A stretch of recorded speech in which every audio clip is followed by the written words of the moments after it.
After a gut-wrenching loss on the road in Oklahoma, Troy Lesesne and New Mexico United return to the comfortable confines at the Lab, where they need 3 points in the worst way as they take on the Tacoma Defiance and Chris Little right here in Albuquerque. Tyler Terrence along with the ex-German pro Devin Kerr. So glad to have you with us as New Mexico are going to play their game in hand, and tonight's game is presented by Taos Bakes. And Devin, will jump right into it and take a look at the Western Conference standings. For Troy Lesesne's group, it's really simple. You have 2 games remaining, 6 points outstanding. If you get those 6 points, you are into the postseason in your inaugural season. You're in control of your own destiny. There's not much else you could ask for at this point in this season. But given how the beginning of the season went, Devin, they're going to be scratching their heads as to why they're even in this position. They should not be here, plain and simple. They were a team that came flying out of the gates, and they looked beautiful in their form. Execution was not lacking. They were great all over the field, and the numbers showed it. Let's turn the corner. Second half of the season, 15 games, hasn't necessarily been as good. Now, you got to throw in some of the Open Cup run. However, that ended early July 8th to be exact, on the road at Minnesota United. Now you've got a chance to turn the page. But they're stuck on that last page. They can't get through it. How do they get better? Well, with a lot of home games, they should be able to. 10 of 17 at home. So let's take a look at Troy Lesesne and how he thinks they're going to get better, as tonight's keys to the match brought to you by Garcia Automotive. They got to have a positive start to a match. They cannot stumble out of the gate. They did it versus Tulsa. We've seen it previous matches. Time for them to set the tempo early, do it with solid defensive lines, and most importantly, when they cross over into the final third, show some of that beautiful prowess you saw earlier this season against teams like Phoenix, against teams like Fresno, and that great performance against Tulsa.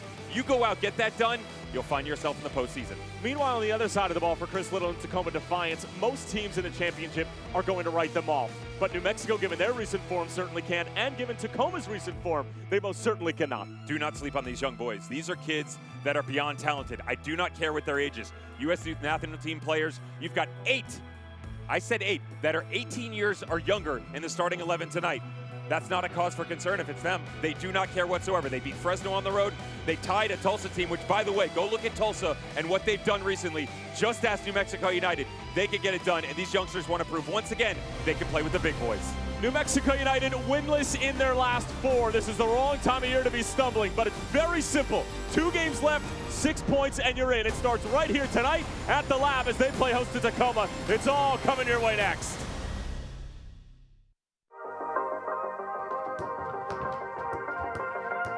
Hey, where's Roush and Justin?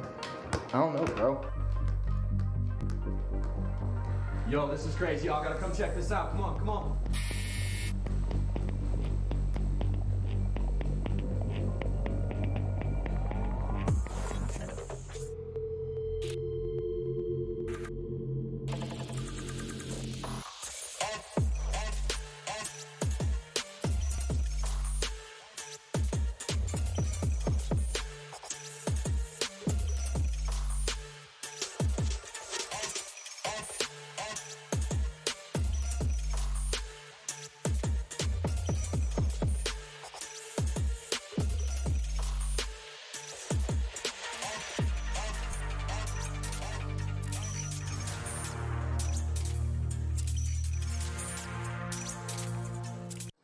You search joke. 3 smart devices walk into a bar. A bar is a counter where beer is served. Beer. Michelob Ultra is a beer free of artificial colors or flavors. Favors are friendly gestures, like ordering a beer.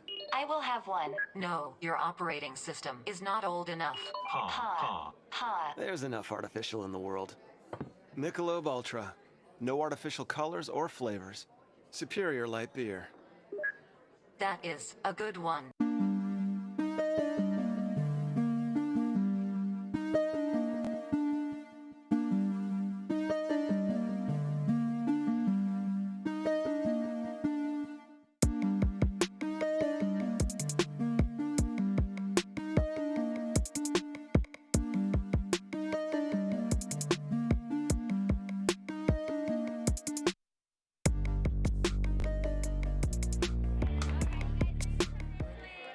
Almost ready for kickoff between New Mexico and Tacoma here in Albuquerque. As tonight's game presented by Taos Bakes, and we'll take a look at the starting 11s, beginning with New Mexico United and Troy Lesesne, which is brought to you by Michelob Ultra. Devin, what are we looking at? A couple changes here for Troy Lesesne, namely Salih Muhammad comes into the middle. Chris Wehan is actually going to go to the outside right midfielder position. Keep an eye on those two rotations. I love him as a playmaker in the middle of the field, but so versatile out on the wing. Austin Yearwood goes to left back. Josh Suggs gets the night off. How about Chris Little's boys, Tacoma Defiance? As we mentioned, they've been impressive recently. 1-1-1, but they've done it for some really nice company. Villanueva, Bryson Hankins. Those are the two outside backs. They are going to be challenged. A very busy night. They have 8 changes, as we mentioned. All 8 of them are 18 years or younger. Keep an eye on Alec Diaz up top and Azriel Gonzalez on the left wing. He is a glorious talent that has repped for the U.S. Youth National Team over 10 times. New Mexico United are coming off of an absolutely gut-wrenching loss to the Tulsa Roughnecks against Michael Encian, and it was a game that Troy Lesesne obviously was very frustrated with. Yanu Silva gets the game winner late into stoppage time when Tulsa was down to 10 men. You thought with 5 out of the last 6 at home they'd be able to get it done. Well, they have 2 opportunities at home in the last 2 games of the season to gather 6 points. If they do that, they are into the postseason, and they're an all-go year as Kevon Frater immediately lets a shot go, and Trey Muse can see it wide. Again, Tyler Terrence along with Devin Kerr. So glad to have you with us. As Frater was trying to get New Mexico off to a flying start in the first 20 seconds or so. Last time that these two teams played a number of months ago, it was Tacoma gathering a goal in the first 2 minutes through Azriel Gonzalez, and then 2 unanswered from New Mexico as they were able to win up in Cascadia country. But Devin, I ask you this question. For New Mexico, heading into these 2 final games, you would think at home against Tacoma, at home against Vegas, it seems pretty simple. But with the way that Vegas has been playing, with the way that Tacoma's been playing, and most importantly with New Mexico's form, it becomes so much more difficult. And it just, I think it's baffled a lot of people within the league as the foul goes against Tacoma, that New Mexico has have that fall, or that far of a fall from grace, excuse me. And you can look on the other side of the Eastern Conference. St. Louis is in the same exact boat, and they lost on the same exact day in the U.S. Open Cup. It's definitely something that you're going to have to look back on and go, okay, could we have managed that better? One thing to think about for both of them is they don't have very deep squads. New Mexico United, I give them credit that they've built a quality culture here, but in order to maintain that, a lot of times you don't have a massive amount of pieces. Louisville City's a great example of these. They do the same thing. If that's the case, you have to have everybody bought in, you have to have everybody healthy, and you have to be really careful in load management. Now, I'm not saying Troy Lesesne got this wrong by any means. I think they've done a great job of rotating pieces. So much so at times I kind of turn my head and go, wow, that's an interesting move, but they're able to get it done. The problem is to get it done, not for 34 games. They're pushing, what, 42 this year, I believe? Frater along for Sandoval. Had numbers to his left, elects to go negative. That's something that's just harder to handle than most people understand. And when you get an opportunity where you're playing home so many games, as we mentioned, 10 out of 17, you got to close. And you got to close like you did earlier on this season, where you drub Real Monarchs, as we're seeing one of the better teams in the Western Conference, 5-1. You took T2 in that glorious match back on April 26th, 3-3. Good build up here from New Mexico. Frater got caught with it, and he allows Azriel Gonzalez to get a touch, and Tacoma able to gather possession. Although they give it right back, and New Mexico off to a nice start in the opening 2.5 minutes or so.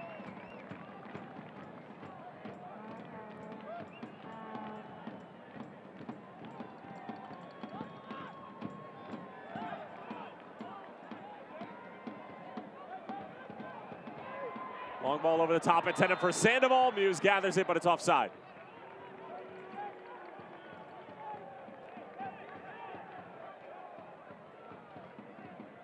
Troy Lesesne, of course, in his first season with this New Mexico expansion side. Pink armband in honor of Breast Cancer Awareness Month in the month of October.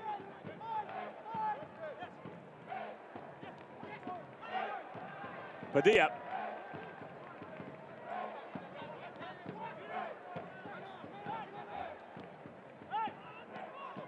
This is a really good start from New Mexico. Frater is in here, and it's a terrific save from Trey Muse. Frater elected to go for the toe poke of sorts. It almost snuck through the wickets at Trey Muse, and a corner kick coming up for the home side. Absolutely shocked he doesn't slide this to the far corner. It's in that gray area between both his right and his left foot, so he does go for a bit of placement with the toe poke. Don't mind it. Still a massive save to be made. Well done by Trey Muse. Well, Tacoma look all out of sorts defensively, and New Mexico are taking advantage of that. Pounding on the door in the early moments as Weehan bends one in. The header is not particularly far, and the clearance in the same boat. And New Mexico will continue to float in Tacoma defensive territory. Let's see what Frater's trying to do there when Chris Weehan plays that ball in. He's trying to bring it across his body. If he takes a touch out in front, he closes his angle down even more. Yes, it's on his right foot. You can get more power behind it, but that makes the save easier for Trey Muse, so he lets it drift across his body. Unfortunately, it just doesn't come far enough. That's why he elects to go low with the left foot. Quick little toe poke.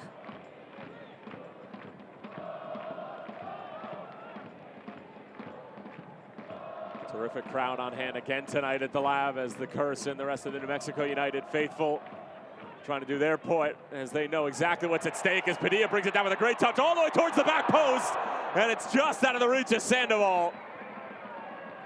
New Mexico are flying at the start of this game. This is a great ball taken down off the chest. Watch this first touch out in front of him. He can do whatever he wants. Thought he was going to hit it, to be honest. Loads of space to go after the goalkeeper. Great little back post run by Devin Sandoval. Tyler Terrence, you're perfectly right. Got to put that down on the ground, and it's hard to. You bring it off your chest, it's still got a slight bounce. Remember, it's transitioning from regular to the baseball pitch. It's always going to take a rough little bounce. That's why you wonder if maybe next time around you be selfish and you go 1v1 yourself. Gonzalez was trying to go 1v1, and Manny Padilla takes it away. Listen to the roar on the 1v1 defending from Padilla. Chris Weehan gets it away for Frater. Couldn't quite get out of trouble. A little bit of work to do for Rashid Tete. And Padilla able to win a throw-in. No Josh Suggs tonight for New Mexico. Austin Yearwood getting the start at the outside left back position. And other than that, a full complement of players for Troy Lesane.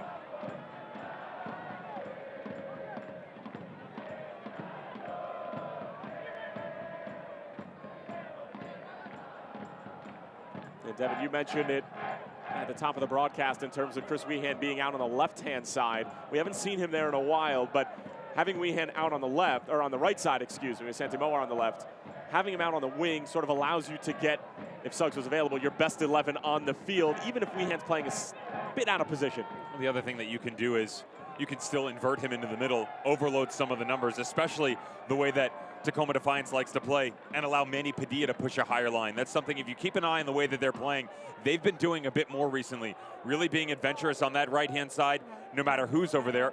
We saw it last time out with David Estrada, and now just a next man up type deal. And if it's going to be Chris Weehan, I have no problem with that. Gonzalez, couple of nice moves, another good move. Gonzalez going for goal, and it's in! Azriel Gonzalez does it again against New Mexico United. And the home side, who needs 3 points so terribly, go down 1-0 to this Tacoma side that has been in terrific form. This is exactly what I wanted to see out of Manny Padilla just moments ago. And I said, don't sleep on the youngsters.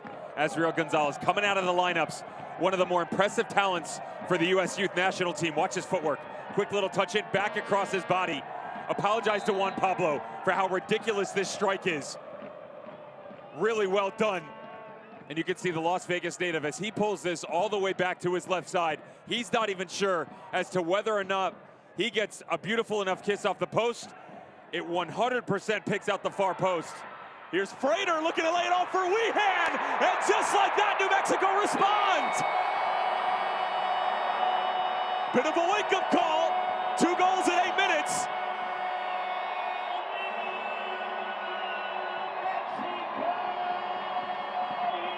Troy Lesane said quick starts. You got to get out of the gate early. They failed once again, but they didn't put their heads down. Notice how rapidly the transitional play is. This is really similar to the Tulsa goal. And I'm not talking about how they moved it side to side, but watch the play off the ball. Kevon Frater getting down to the byline. Great rotation and splits 3 defenders, and then just puts it back on a platter. Quick little touch. They go the other way. Boys in black are back.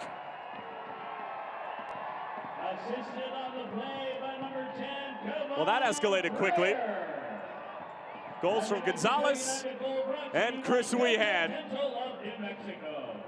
And that United goal was brought to you by your Delta Dental of New Mexico. Teeth mean business, and so does Chris Wehan.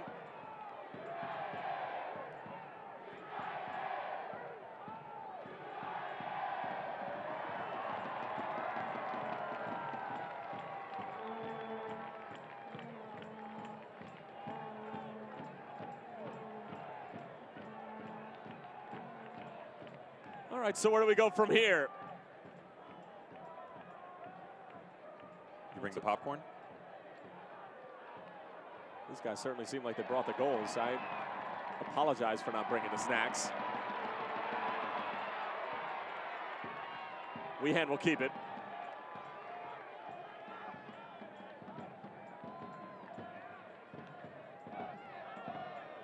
He said Troy Lesesne is looking for fast starts. Gets a goal in the first 10 minutes, but unfortunately for their group, it was an equalizer. All the credit in the world to Tacoma for coming out and absorbing those initial punches from New Mexico United and then dishing out one of their own. That's what you're going to run into with Tacoma Defiance. You'll notice that tactically, their brains are young. They're still learning a lot, so it runs into a lot of one-on-one situations where individual play will always supersede what's going on with the team. Now, that's not saying that they're not a good team. That means that they made a lot of youthful mistakes. And early on, that's exactly what you're talking about. It's just a little sparring to come out, left, right, jab, but they can land an uppercut with the best of them. That's when you get guys like Azriel Gonzalez, where we were kind of talking about him before New Mexico United decided to wake up a little bit.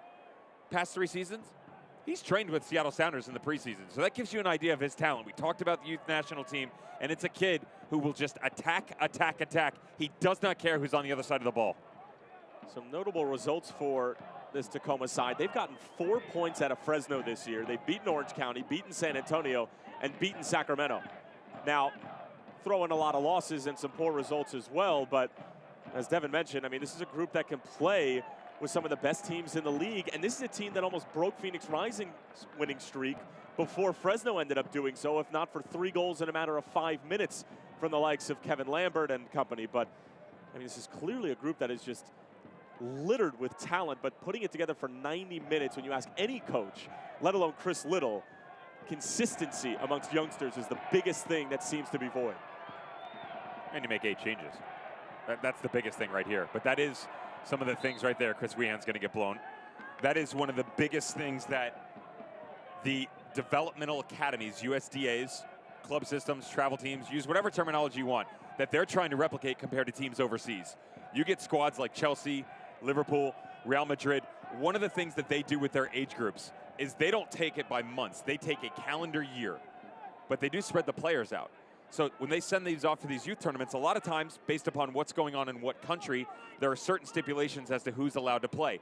They don't care because they've trained these guys to occupy a certain space with a certain mentality and philosophy so that if it's a 14-year-old playing in the 18s, he knows what his role is. That's what Seattle Sounders, Tacoma Defiance, that's what they're trying to replicate here. So you do get individual glimpses of brilliance, like Azriel Gonzalez on the left-hand side, but can you find a way when you make 8 changes, when you put in a new goalkeeper, can everybody get on the same page? Nothing Cody Mizell could have done about the strike from Azriel Gonzalez, as that was just a fabulous strike. That kissed off the inside of the right post.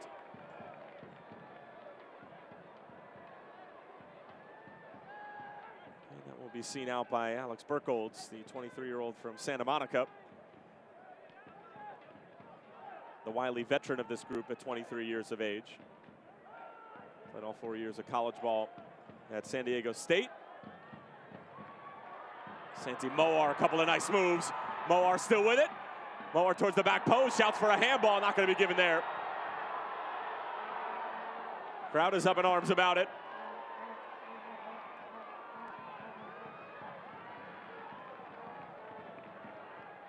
Give me the nickname of San Diego State, Devin. The Aztecs. There you go. It's an easy one for you. I was going to say, you're lining up easy for me. Yep. Progressively, it's going to get difficult. It's like deal or no deal. Eventually, I'm not going to have any cases left. Don't worry. I'll hang myself. It's a game that's set up for you to fail. Some Clever work there from the 17-year-old Alex Villanueva, who actually is from Harriman, Utah. And if that sounds familiar, USL Championship fans, that's because that's exactly where Zions Bank Stadium is located. Was part of the Real Salt Lake Academy, and then decided to transfer over to the Seattle Academy.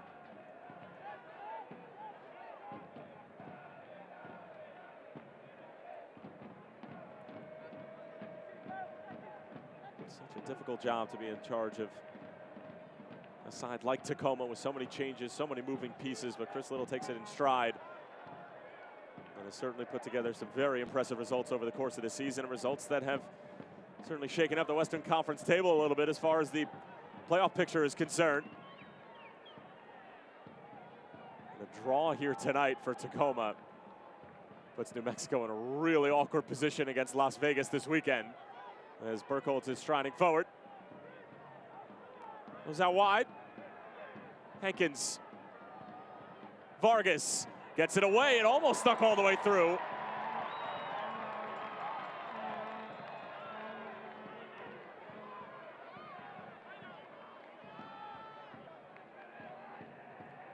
Frater gets stood up. Good work from Peter Kingston. Washington native, just 18 years of age. Sensing a theme here.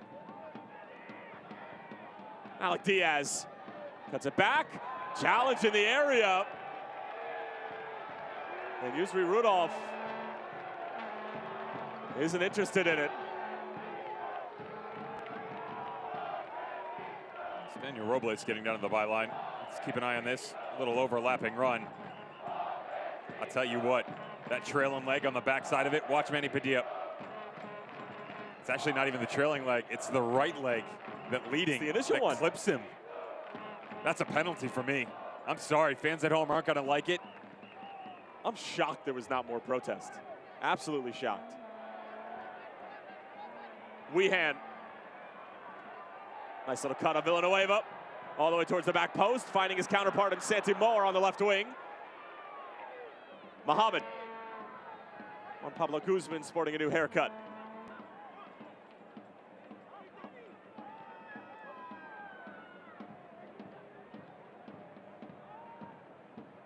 Muhammad trying to turn. Getting the better of Chris Heggert. Challenge put in. The 17-year-old from San Diego. And he's saying that's my first one. Yusri Rudolph looks like he's just gonna have a talking to. It's early on and I get it, 17 minutes in. Emotion's starting to fly though. Mexico United knows what's at stake. So does Tacoma Defiance. They're not backing down. That's a rough challenge from behind. If he gave a card here, I would not be upset.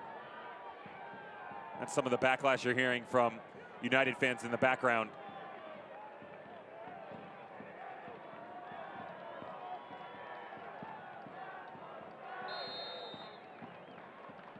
Weehan lofts it in. Header's won by Schmidt, and it goes out of play.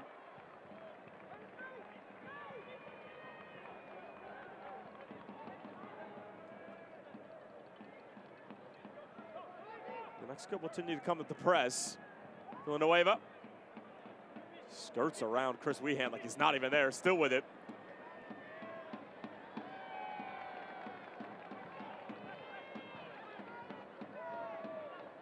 If I'm Tacoma, I'm picking up the pace.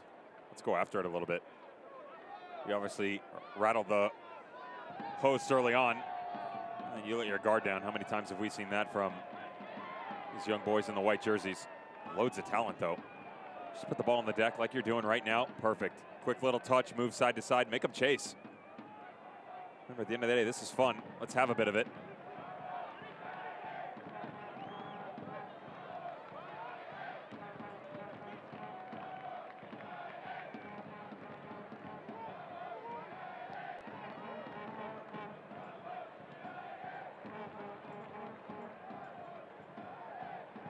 Frater nods it back. Mighty close to Alec Diaz. Moore and company giving chase. New Mexico United fans, by now you should know about our magic minute. Our state was founded in 1912, and our soccer team kicked off for the first time in 2019. This is where you have to be careful, where you can string together a couple passes. But New Mexico United has a real pretty press. They don't always deploy.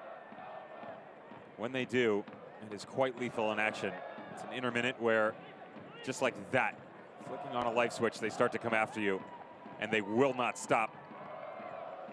We started to see a little bit where they make you play that long ball out of the back, and then with the size advantage, you just go win the second ball. Late challenge there. That'll bring us right up to our Get Loud in 1912. Great tradition being started here at the Lab.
Drink it in.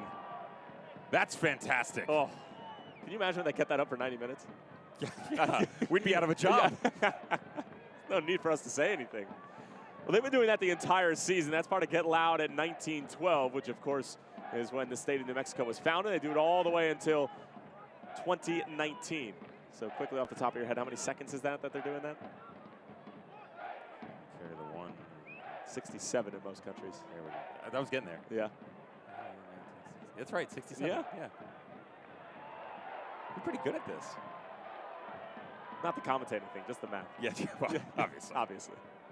Here's Moar. Weehan, nice little flick. Frater was trying to just sort of weave his way through. It'll fall for Yearwood.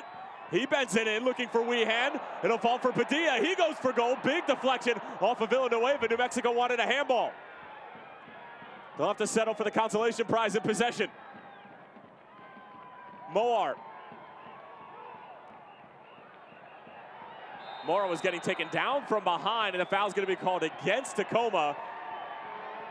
And it's on Chris Eggert. He's got to be careful, already having committed 2 fouls right in front of our head referee, and now close to talking himself into one. They're actually upset about the late lunge here from Santi Moore, but it's the right call. Draped all over him in the middle of the field, right in front of the referee. And Santi Moore was actually asking the boys to slow down a little bit here. This is a really dangerous set-piece opportunity that they're going to get a chance at. Yeah, it's centrally located, but they've got a lot of big bodies and a couple guys who can really ping it. Chris Weehan has no problem having to go from distance. The way he's lining up, and notice how the guys have parted. He's going to hit this. Keeps it low. Wasn't his best effort. Diaz trying to get out of trouble. Look at Weehan trying to go win the ball back. Muhammad almost picked it off. Should be a handball on Sandoval. The referee says play on now. We'll bring it back.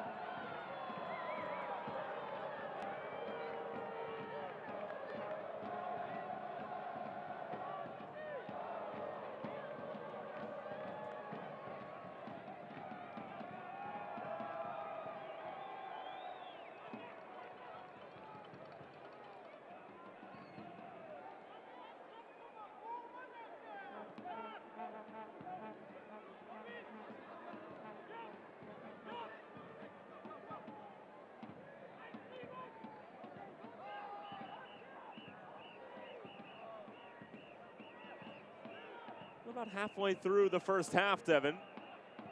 We had a fun first 8 minutes or so. A couple of half chances here and there. Thoughts thus far? Both teams still just figuring each other out a little bit. Notice you get 5, 6, 7 quality passes, then becomes choppy. Some of that is the inability to break the other team down, but it's also the mental capacity of just understanding where the next ball is, and you got to keep thinking forward. where it's not just take a touch, hit it, take a touch, hit it. You need to understand that if I come this way and there's a shift, where's the second, the third, and the fourth pass? More importantly, where's the movement coming? Something like that, where you need to be deeper on the touchline. This ball comes out, quick little touch out in front of you, and you're not so inside. Here's Gonzalez, the goal scorer for Tacoma. Only to be equalized by Chris Wehan literally about 30 seconds later. Rogers. All curled in, but a little bit too much on it.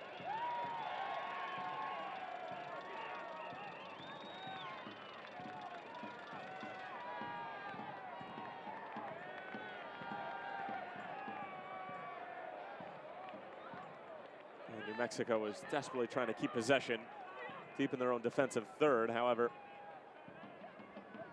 pressure from Tacoma proved to be fruitful in the moment as Eggert switches the point of attack again.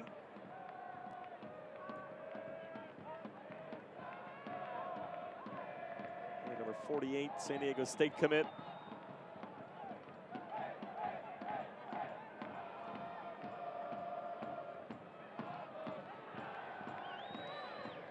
Wehan tried to turn out of pressure. Here's Diaz, he goes for goal, parried away by Mizell.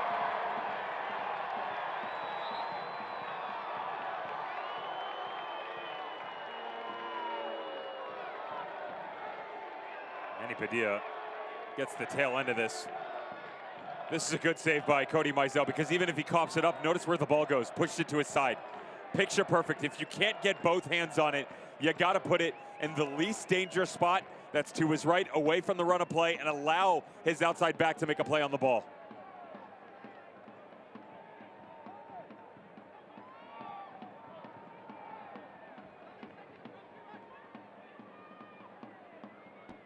Guzman elevates for the header.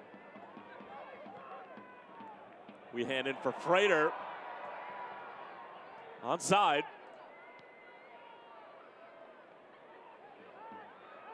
Moar.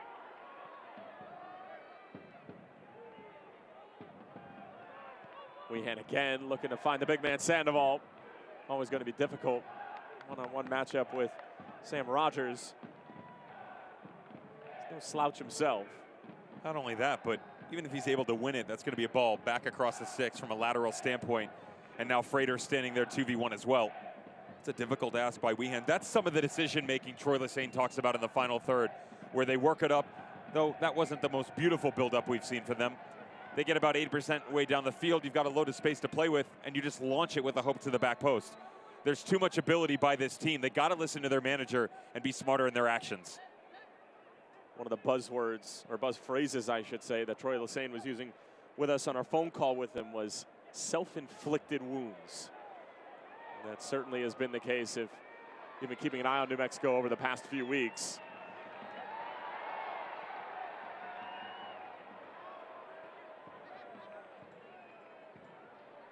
Padilla stands his ground.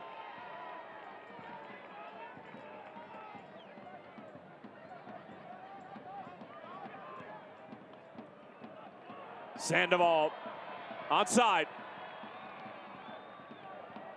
Sprays it out wide for Santi Moar. Here comes the Spaniard. In for Wehan. Tried to get it across on the first time, and it was almost an own goal. Villanueva dangerously close there to putting it in the back of his own net. And a corner kick coming up for the home side. You got to breathe on this one, young man. The Utah native gets really lucky. Santi Moar's got two decisions on the back post. Has Wehan and Padilla overlapping. Puts it in the right spot. Chris Wehan couldn't get all of it, and Villanueva, notice that little touch, almost ends up in the back of his own net. These guys got to find a way to relieve some of this pressure. New Mexico United really coming after him right now. Wehan all the way towards the back post, looking for Justin Schmidt.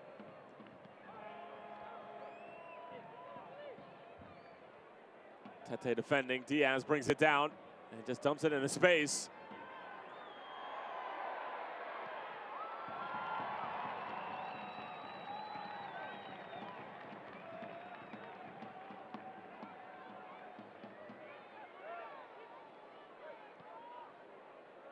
The result holds. New Mexico would still be on the outside looking in. on 43 points, San Antonio on 44, Los Dos on 45.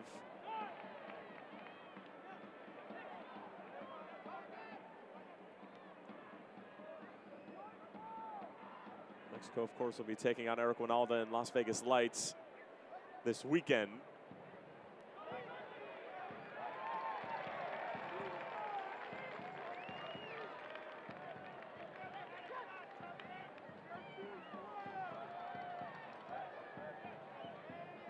San Antonio will be home against Colorado Springs. Book that one. Sorry. Like, really? Yeah. Come on, after all the parity we've seen this year. In San Antonio. Toyota, they're not losing. On the road, they ain't winning, but they're not losing at home. Not like that. If you go out like that, you don't deserve to be in the playoffs.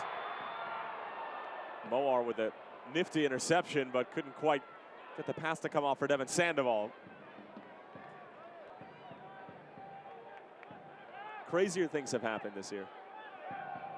Agreed, but let's flip that for a second. Okay. Forget San Antonio. You beat Tacoma tonight. Yeah. If Vegas comes in here and beats you, you don't deserve to be in the playoffs. And I'm not just talking about points. That's a team that's won, what, 3 games, 4 on the road all season long? Probably a combined of about 6 between this year and last year. I've backed this team the entire way. I have said they deserve to be in. Their product is quality. But you cannot lose to Vegas, and you cannot lose at home.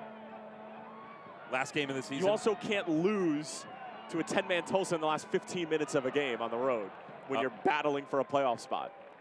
Listen, I agree with you. To be fair, you can because you have more games. You did, and they did. You did, yeah. I'm 100% on board with 2, by the way.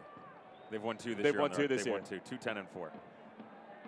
I think that New Mexico going forward, and when you look at their 11, 12, 13, one of the most talented in the USL Championship as Burkholz goes down for Tacoma. But there's something we're not seeing. Magic, swagger. I mean, you talk about teams of destiny. This is the opposite of a team of destiny, it feels like. Team of tragedy? Is that the phrase? You know, we're not there yet. Absolutely not. Like, you still have the opportunity to go out and do whatever you want. More importantly, let's stay with Alex Burkholz for a second here as there's the overextension. You can see that left foot just plants in. Leg pops up on him. Watch the left heel right there. Trying to go on a tackle on Devin Sandoval. And just so tentative after that. Put himself to ground. Trainer's trying to massage it out. That's Wade Weber, their assistant on the sideline. Just trying to see exactly what's going on with his center back. Like to see what's going on in that food tray in the background. He was dancing, having a good time, eating his food. What a guy. It's not against the team of destiny. There's a couple things that have happened here. Number one, and this isn't all against New Mexico United. Plenty of teams over the course of this season have not evolved. They have not changed things. They have not gotten better. New Mexico United has. They have gotten better. They've stayed true to themselves, and they've gotten better. Other teams are leaps and bounds from where they were. Phoenix Rising, look at them earlier on this season, what they've been able to do. Louisville City in the Eastern Conference. Fresno, I mean, but they got better, and now look where they're at. They've lost 3, and then they drew the last one. Tampa Bay Rowdies kind of on a slide a little bit. Indy 11 trying to find their footing. One of the biggest things for New Mexico United is that they know who the playmakers are. And I'm saying the other players, as you are going to get a substitute with Burkholz getting hurt. It'll be Jesus Rubio coming on. So an early departure for Alex Burkholz. Substitution for integrity, REBW, CPAs, and advisors. Look elsewhere. You have to understand that, yes, the magic you have with Frater and Devin Sandoval and Santi Moore is great. But outside of Devin Sandoval, who's had some brilliant moments, Frater and Moore aren't exactly bagging the goals they were earlier on this season. Where's Chris Wehan? I want you to step up and do something for me. You know, let's get that train going a little bit.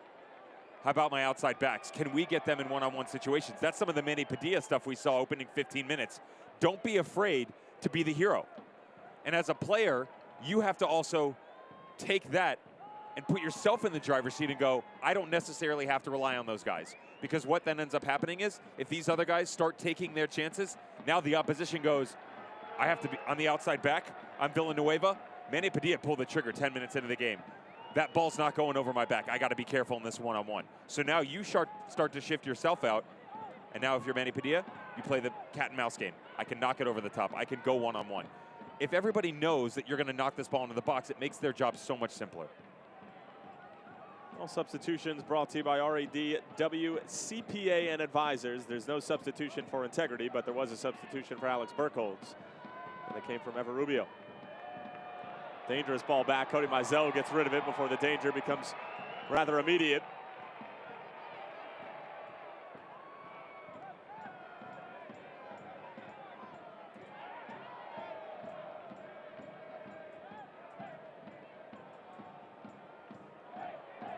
Vargas switching the point of attack. Bryson Hankins in his debut. Wasn't a bad idea. It's a nice little build-up from Tacoma Defiance. Something that's not going to show up is when Manny Padilla pulled out of the tackle up here. Guess who tracked back in? Devin Sandoval. Came back over to the right back position to help out. That enabled him to slow down the attack and made Tacoma force their play to the other side of the field.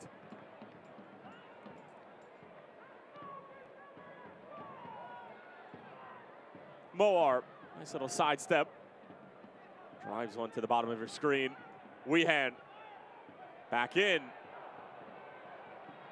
And that's what you're talking about, because we've seen that from Weehan now 2 or 3 times in a row. He can take this inside, put it on his left foot. He normally loves to go people 1v1. Pull it in and see if you can have a go. Don't pull the trigger. Allow Devin Sandoval. When you come inside, Devin Sandoval can now slide back across the 6. What does that do? Pulls a runner out. Here comes the overlapping run from Santi Moar. Or you get Austin Yearwood getting in the attack. Padilla lashes one across. It's a good ball, but Weehan was trailing the run just a little bit in the middle of the penalty area.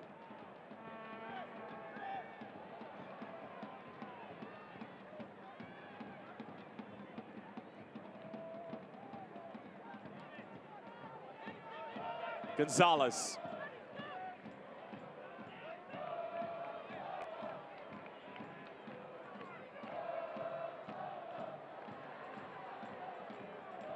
Conversely, notice Tacoma Defiance right now, opening 15 minutes or so, as this one gets taken off the head from Alec Diaz on the far side of the field, trying to clear it up.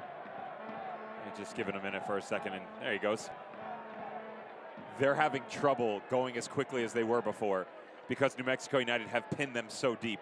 They're putting so many numbers behind the ball, rightfully so, they should, but they're having to account for so many that when they counter the other way, 2-3-man game, New Mexico United recovering well, so they're having to slow their play up and then break this team down in a 50-yard span, 40-yard span right here in the second portion of the field, as opposed to that wide open play you saw in the opening 15 minutes of the match. Late challenge from Sandoval.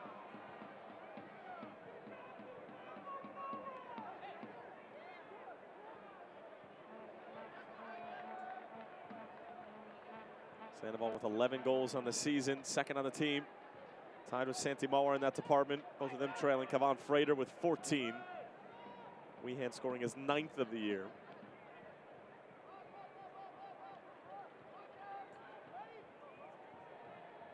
I mean, if Weehan ends up getting double digits, how you have 4 guys in double digits in scoring and potentially won't make the postseason. That's got to be a first. First from Mexico United. Some low-hanging fruit there, my friend. But coming into this game, what did I say? They're not there yet. That's the most important thing, right? That they still control their own destiny. They can do whatever they want to here.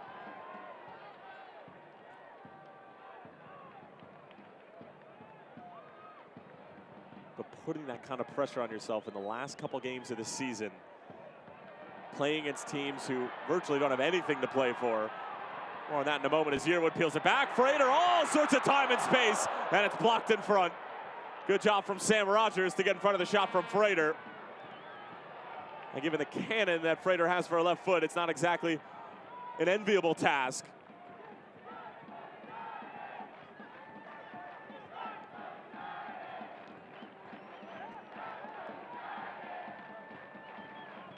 Good build up here for New Mexico again. Sandoval.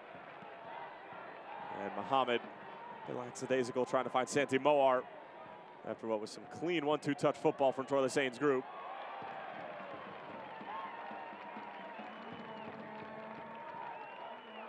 A big left foot of Kevon Frater. How many times have we seen him this season just put it on this peg and have a go? Well done by Austin Yearwood. Nice little ball back. Perfectly set up. Just a good job by Tacoma Defiance closing down the space. I know it's your leading goal scorer inside of the penalty area after he's taken a touch, as that was a blatantly missed handball from our head referee. But Chris Wehan and Manny Padilla were sitting in even more space. Is it too much to ask Frater to pick up his head and maybe give one extra pass? It's not too much to ask of him, but we talk about the decision making. Taking one touch and hitting that isn't the worst decision whatsoever. And yes, can you go the other way? Absolutely, but he had enough space there. What if he curls it to the near post? What if he puts it on the outside of his left foot and bends it far post? So it's a decision that he decided to go for power. I don't mind it at all. Padilla steps up and wins it, and wins the free kick. Ezra Gonzalez was a little bit late to it, but nothing too sinister. The 18-year-old from Las Vegas, who does have his third goal of the season, which was the first of tonight.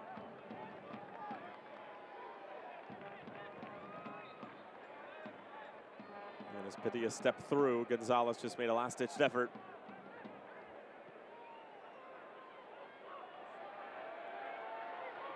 Moar.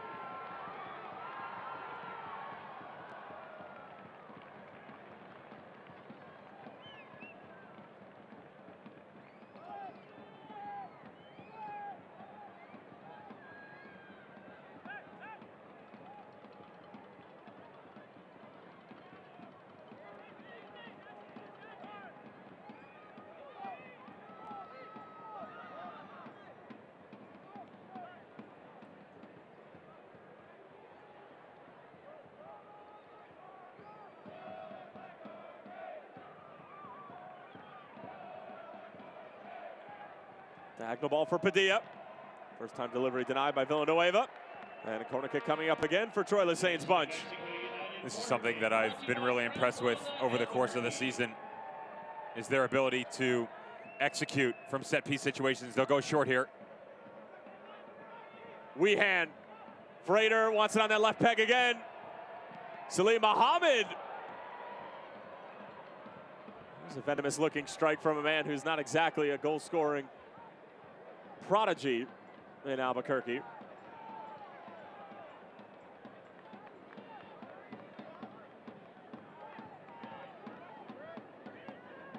Actually has not scored a goal yet this season.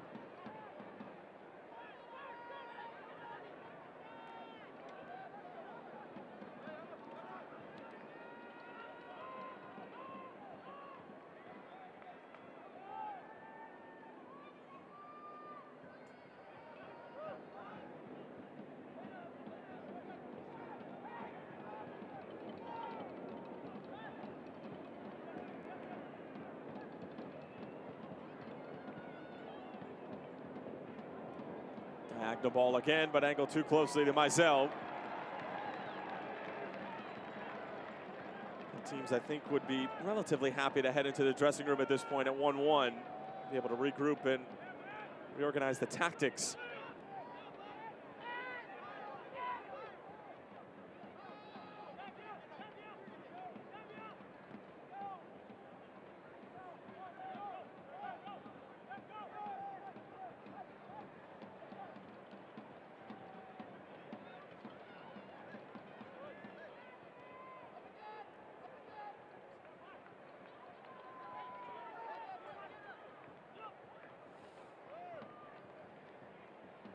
Egger pushes it along. Now it's Gonzalez again. Really heavy touch, though.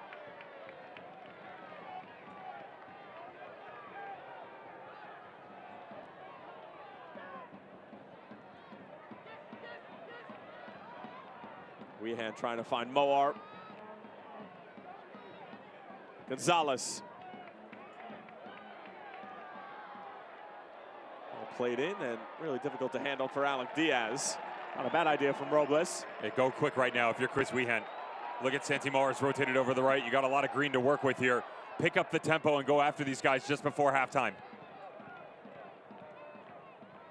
Raiders switches it on over for Austin Yearwood.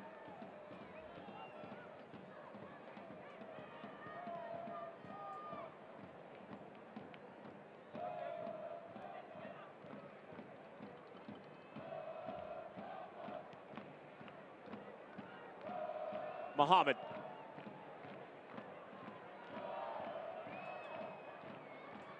Yearwood almost has it taken away.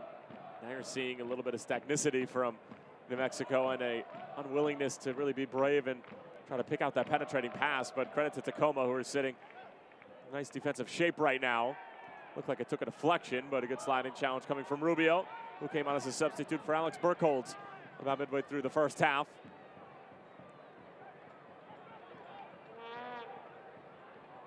Schmidt. Great first touch from Moar. Wants it on his right, gets it on his right. Easy enough save for Trey Muse. These are the ones earlier this season that ended up in the back of the net. Put his laces on it, upper 90. Spectacular goal for the Spaniard, and it just hasn't necessarily been the same story. Sandoval, little stutter step, takes one over for Weehan. And that was the type of ball that needed to be picture perfect in order for his teammate to get a touch to it if you're Devin Sandoval. And we'll have 2 minutes of stoppage time, which is brought to you by Orange Theory Fitness. We're in the orange zone now.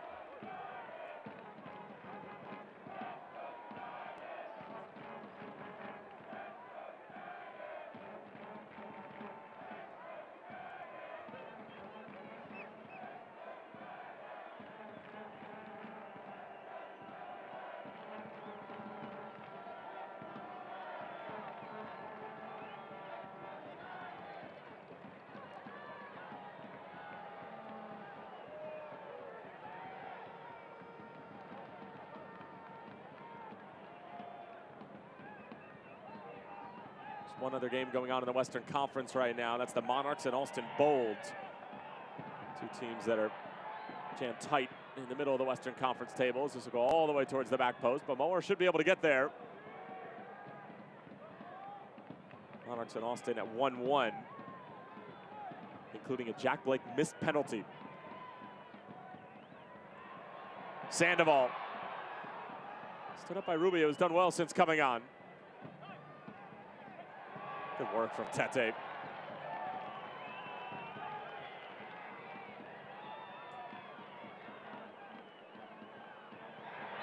Shouts for a handball, and it's given. Prime real estate for New Mexico on the dead ball. Sam Rogers knows it. After the last poor effort coming out of Chris Weehan, you would imagine this has got to be Santimo or Devin Sandoval. Looks like their captain has pulled this ball right away. He's the one who played this in 100%. This hits him multiple times. Chris Weehan had a lot of daylight to work with. He is standing over it as well. And you just sort of wonder what the pecking order is right now for United. Almost a bit too head-on for Devin Sandoval if he wants to hit this. Chris Weehan coming up over the top. Keep an eye on the goalkeeper, Trey Muse, shielding that near post. He's afraid. It's Sandoval. Couldn't quite get it down in time. And some of the fans here at the lab saw the net ripple. You want to tell them it didn't go in? I want to take away that lovely spirit. They're going to need it in the second half, the way this game is going. 1-1, got to find a way to up the ante a little bit here. And that's one of those ones where if it's Devin Sandoval, I want him hitting that ball. Put that in the bottom corner and just release. What, Chris Weehan? Absolutely. A little bit of English, up over the wall, dip it in. That's some of the stuff we talk about. Don't care if it's not from the run of play. Troy Lesesne says be better in the final third. Perfect example. Have a conversation with the sideline, talk around the boys around you, figure out what the best option is going forward. Let's help each other out, convert, and get out of here with a win. Well, right now they have a point, and it's not exactly helping their cause in terms of getting us into the postseason. And right now, New Mexico United 1, Tacoma 1. We will step aside for halftime. Don't go anywhere.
experience something together.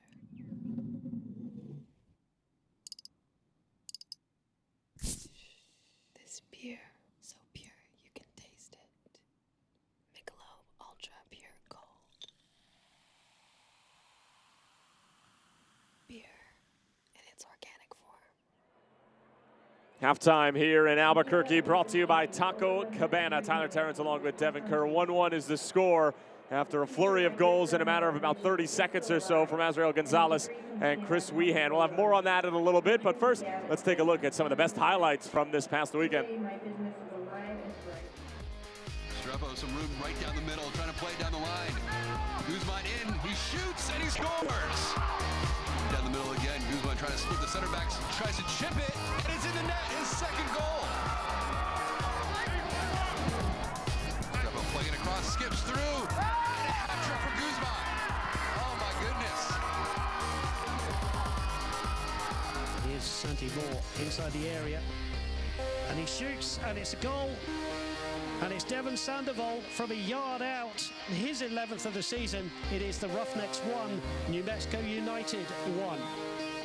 It's Yanu Silva up against 3, been driven wide through the legs of one, and he wins it. Yanu Silva has just won the game for the Tulsa Roughnecks. Drama here at One Oak.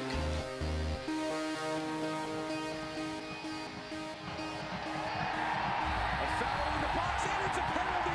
Furious with the call, but Fresno will get the penalty kick. Here's the captain, Juan Pablo Caffa, and they go ahead in the 86th minute, and the Foxes celebrate with their fans. Across a header, and the equalizer in stoppage time. LA Galaxy 2 keeps their playoff hopes alive.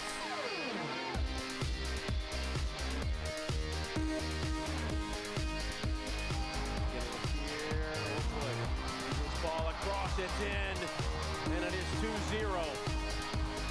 Now the lights really up against us. Las Vegas will stay put below the line. And it's Reno going on the road to their southern rivals and getting a 2-0 victory. Here's Edie Volta now, it's back, and it's still played around, and it's Warner with a chance. Here's a follow-up, and we are tied in Sacramento. Campbell Russell with a brace.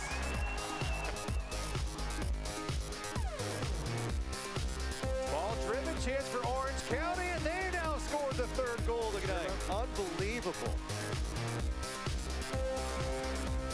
Play good ball in, Lubin spills it, and it's not an in!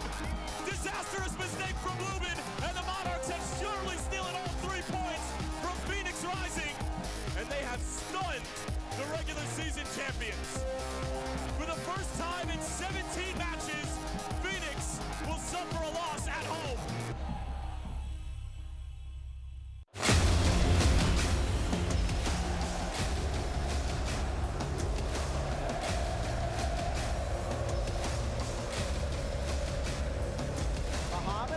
Gomez there. Gomez on the Bermudez. Bermudez puts it home. And Greenville scored. Pepe going for goal. He's given North Texas the moment.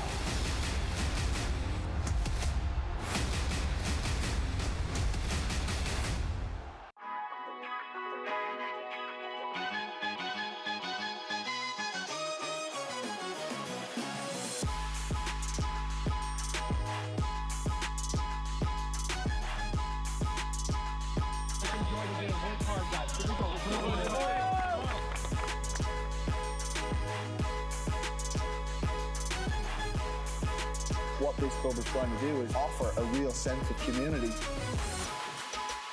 But it's all about the process. Make sure you're doing the little things right. We have a really strong locker room, and everybody really wants to do well for the club.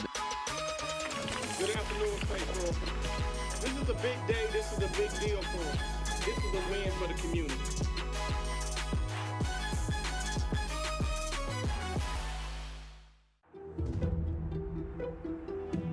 We've been averaging, between, I would say, 10 and 12,000 a game.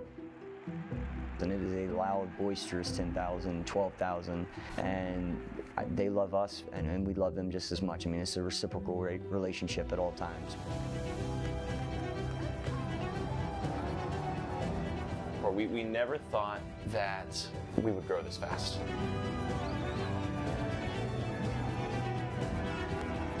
I have to pinch myself because, you know, it sometimes seems too good to be true, but it's not. It's been pretty unbelievable, and, you know, it's been done better than I ever could have dreamt of, to be honest.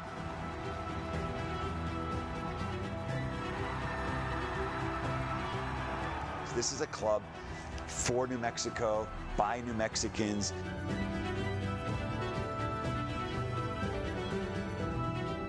And I don't think that we're done yet. It's just getting started.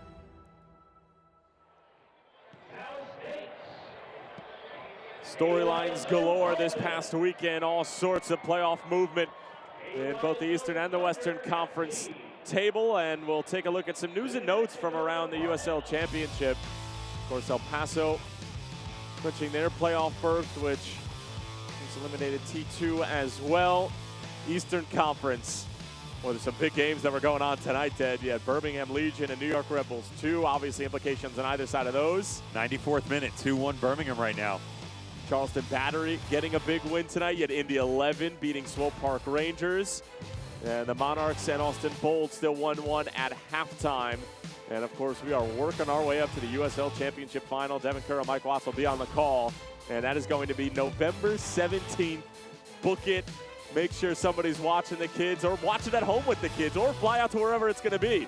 Just as long as you're a part of it, that makes us happy. Let's take a look at the Western Conference standings. Obviously, New Mexico United are currently sitting in 11th place on 43 points. If they are to gather this point, of course, they would bump up to 45 if they are to get the entire win here tonight.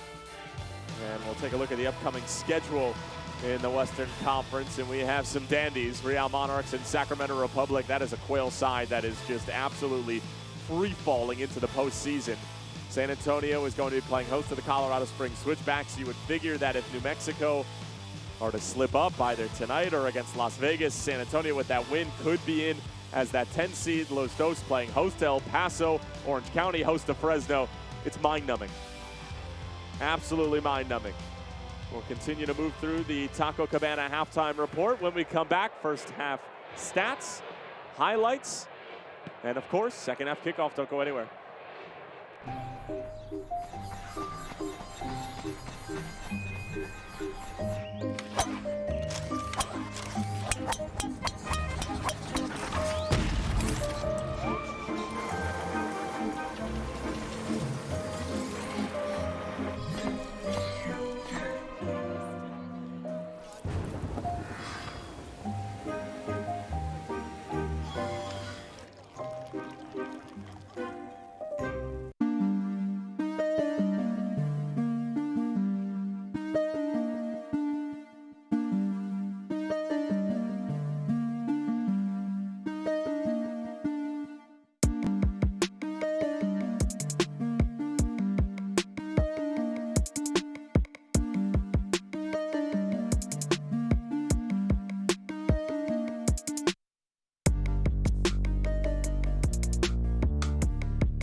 In China as an entrepreneur, building a consumer-focused business there, living in Shanghai.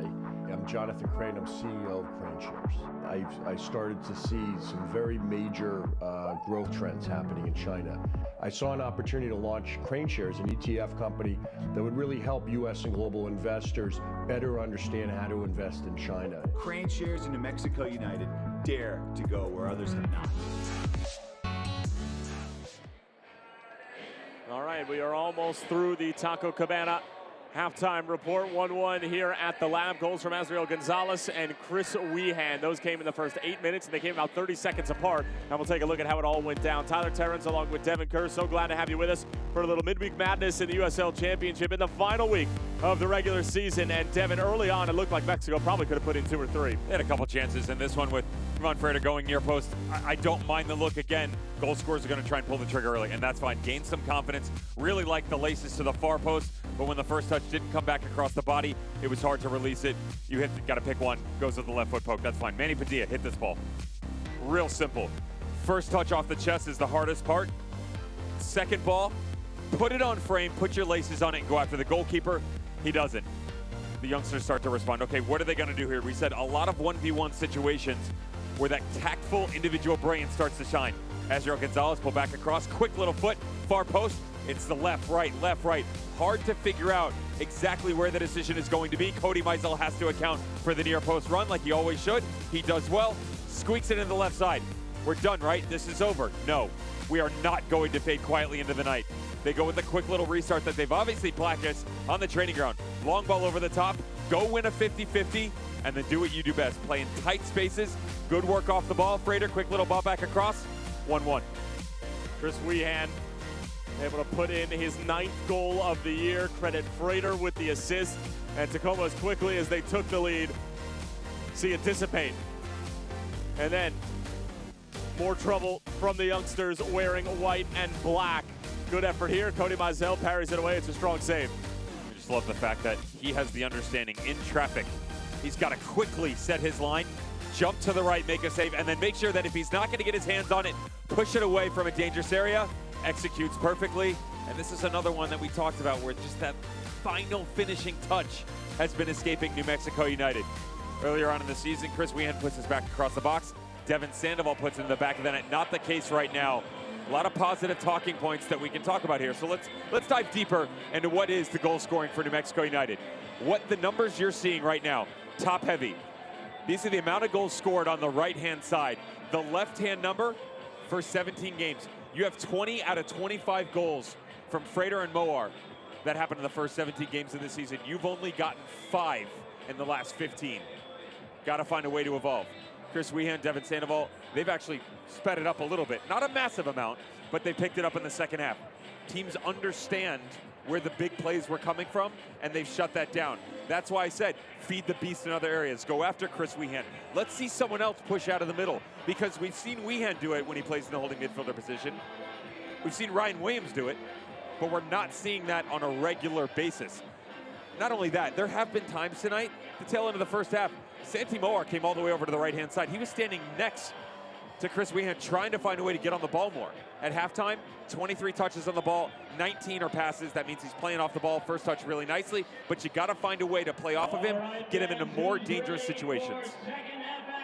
Well, we are just about set for the second half here at the Lab. We'll switch sides. The storyline remains the same for New Mexico United.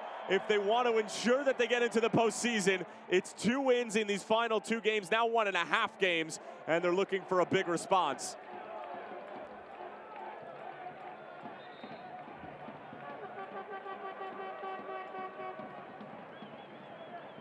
Gave up a goal to Azriel Gonzalez in the 8th minute, and then that quickly we're able to respond. But since then, it has been probably dominated by New Mexico from a possession standpoint and chances created, but Tacoma certainly haven't looked like that they're just going to wither away. And we know that this team can score and score in bunches.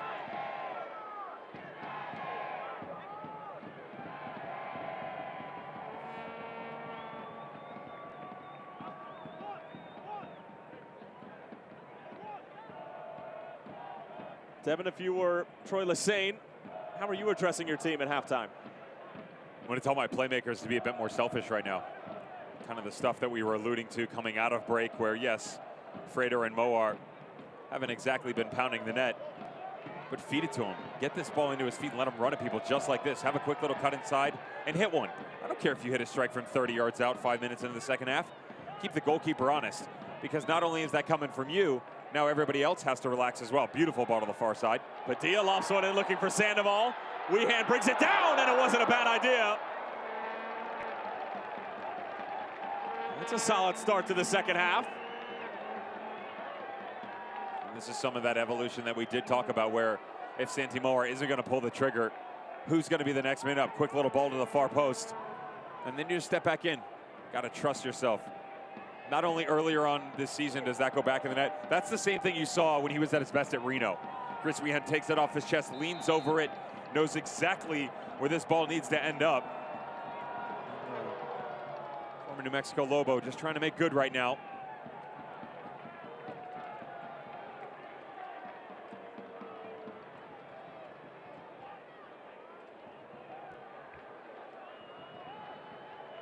Squirts through the legs of Villanueva.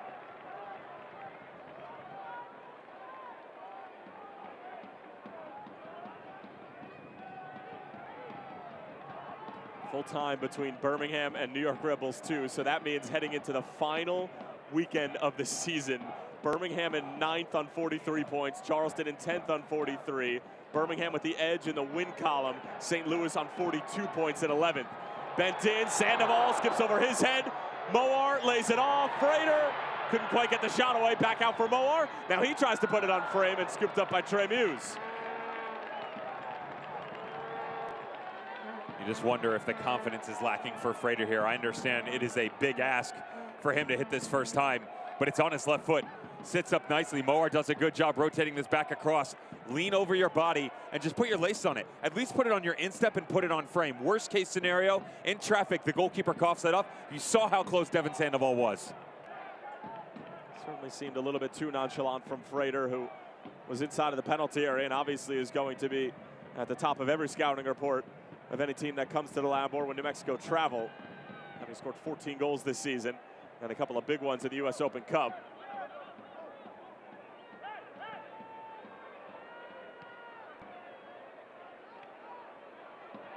Moar gets a little how do you do from behind from Bryson Hankins. And taken back by Salim Muhammad. Sandoval. Good hold up play. And the ball pops up on Sandoval right at the last moment. Hence the scuff.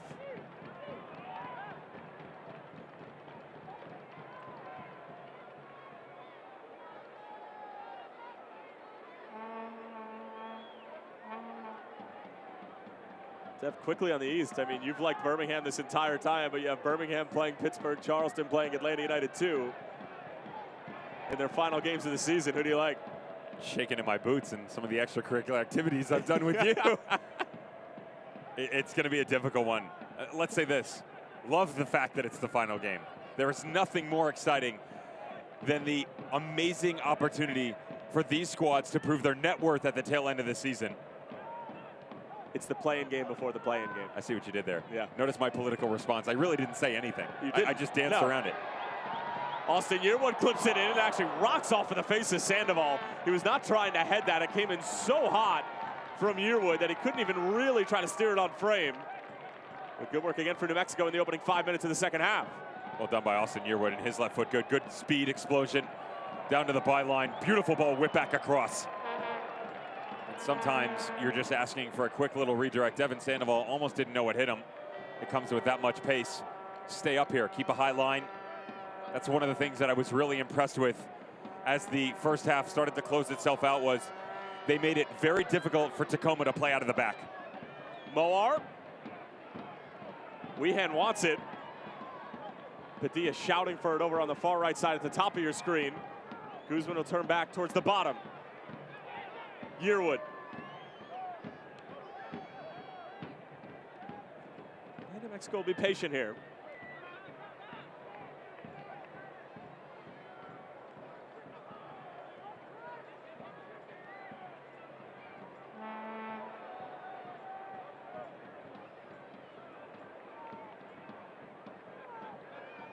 Tete. Moar. Poked away right at the last moment. Sandoval couldn't quite corral it. A lot of New Mexico possession, a lot of Tacoma defending. Good ball in for Weehan, knocks it out wide for Padilla. He'll take this on the first time. Awkward for Rubio. That's New Mexico at their best, going with pace, numbers in the box, and deliveries coming from out wide. Keep going as well. We talked about how you can't let this team reset because they're not exactly sure where all the responsibilities are always going to be. So when you invert the outside backs, keep pieces moving, that's a foul right there. Wow, the other way? No, come on. This has to be better. This is a terrible decision from our referee in the middle of the field. Great build-up by New Mexico United. When this comes back across, this is always going to be a foul. Great battle right there, 50-50, and he's trying to get around the player, literally bear hugs him. Shame, shame. Well, if that was any closer to the penalty area or inside of the penalty area, there would have been a full-on riot here at Isotopes Park. But we'll play on.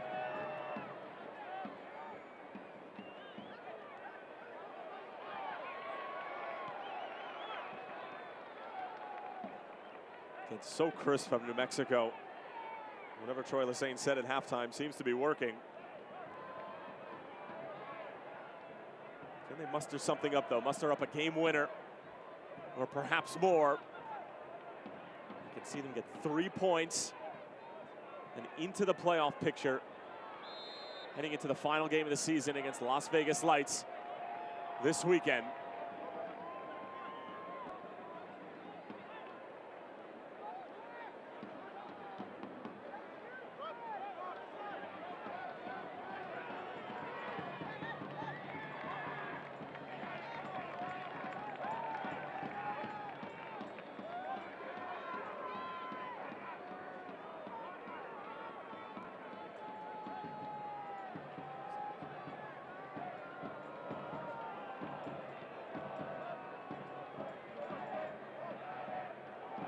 Clever from Schmidt.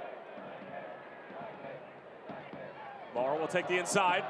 A lot more dangerous here for the Spaniard. Gets it back from Frater on the first time and off the backside of Rubio. Some really clever and pacey football from New Mexico, but they cannot bust down the door. Don't panic, though. They've got all their grounds covered in terms of the counterattacking options. Notice Juan Pablo holding serve in the middle of the field.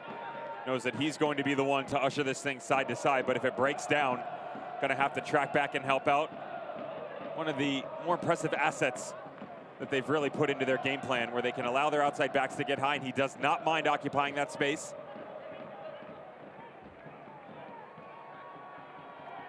Clever ball through, Mizell off of his line. Tight angle here. Chance for Tacoma, still available, Gonzalez. And a good sliding challenge from Austin Yearwood. New Mexico's defense was opened up and then some. But here they come on the counter. Come on, Frater. Frater back for Sandoval. Did he get a touch? Saved off the line. Moore can't finish it off.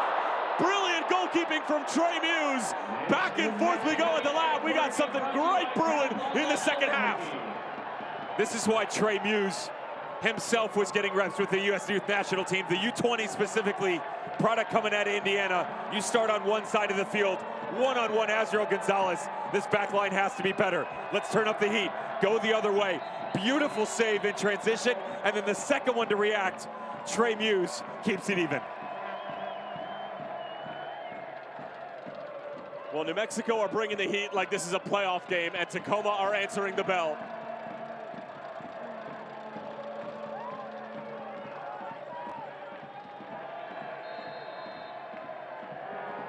Weehan. Well, design set piece for Moar. It's going to be put out the other way due to a foul. The set piece almost worked to perfection, though. They're calling this on Frater, saying there's an overextended arm in the box.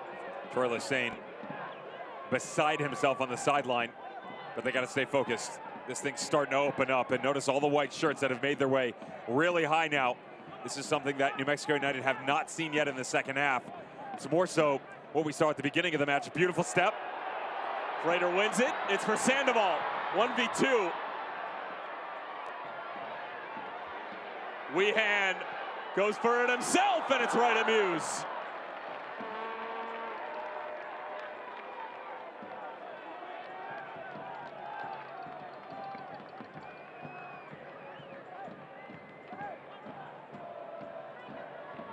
Really clever from Eggert.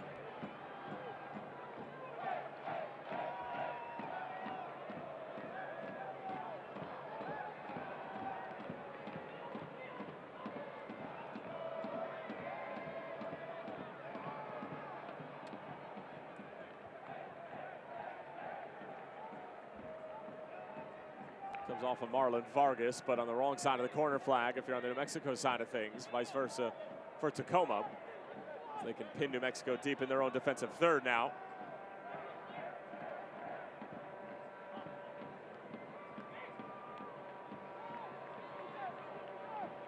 Eggert a swing and a miss. Ball pinballs around off of Eggert again. And Tacoma will settle it down.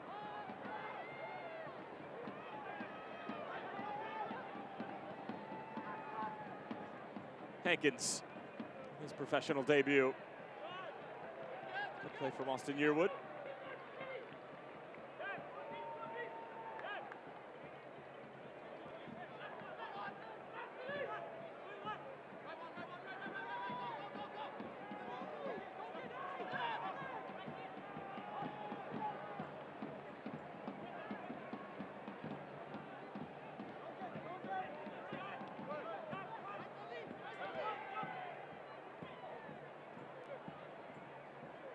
Vargas thought about it. Tacoma not one of the more physically imposing teams in the USL Championship. I would argue to say that they're probably towards the bottom of that list. So early deliveries and crosses as this long-range effort will never trouble Cody Mizell. Not exactly their bread and butter, Tacoma Defiance. It's more of a technical 1v1 type of side. After what was an encouraging first 15 minutes to the second half, as the game has become more and more expansive and as New Mexico see these chances fall by the wayside, it gives Tacoma that much more belief that they can go on and win this or even get a draw. Tough ball there from Chris Wehan, didn't have nearly enough pace on him. Look at him work hard to win the ball back though. That's all that you can ask from your player who loses possession of the ball.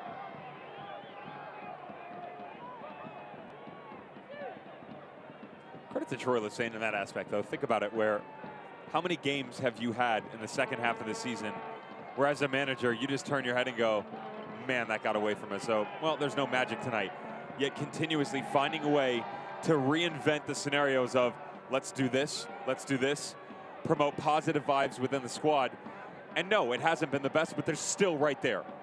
That's a true testament to a first-year manager in Troy Lesesne, how as bad it has been and as frustrating it has been, they're still relevant. Moar, fortuitous bounce. Frater wants to get on his left peg again. Still Frater. Looking for an option, rolls it along. Wehan shouts for a handball, not given. Incredible patience and composure from Frater. Wehan's shot looked destined for goal. No call given.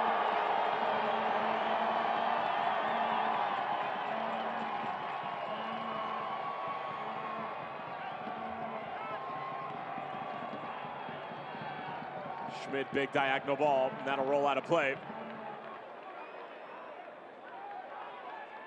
Let's see.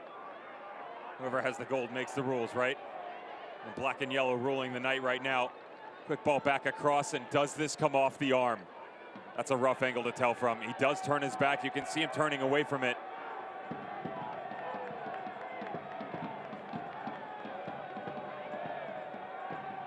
I mean, he makes the motion like his arm is tucked in. But again, it's the age-old question, what's a natural position anymore? Who knows? The way that the rule book is being interpreted by referees now, it would be a pen because he turns into it. If your arm is by, the theory is, and hear me out here, is that if that ball's struck, now it's natural for your body to turn towards the play. However, his back is turning away from it. So the thought is if he's gonna strike this ball and your arm's tucked in, why are you turning at all? I'm not saying I agree with the rule. I'm saying that's the way things are being broken down recently. Moar on the move again, gets it back from Frater. Wehan making a penetrating run. Here comes Padilla overloading the right-hand side. Padilla lofts it in. Wehan is there, but so is Trey Muse. And he wants to go quickly. It's good delivery on the other end.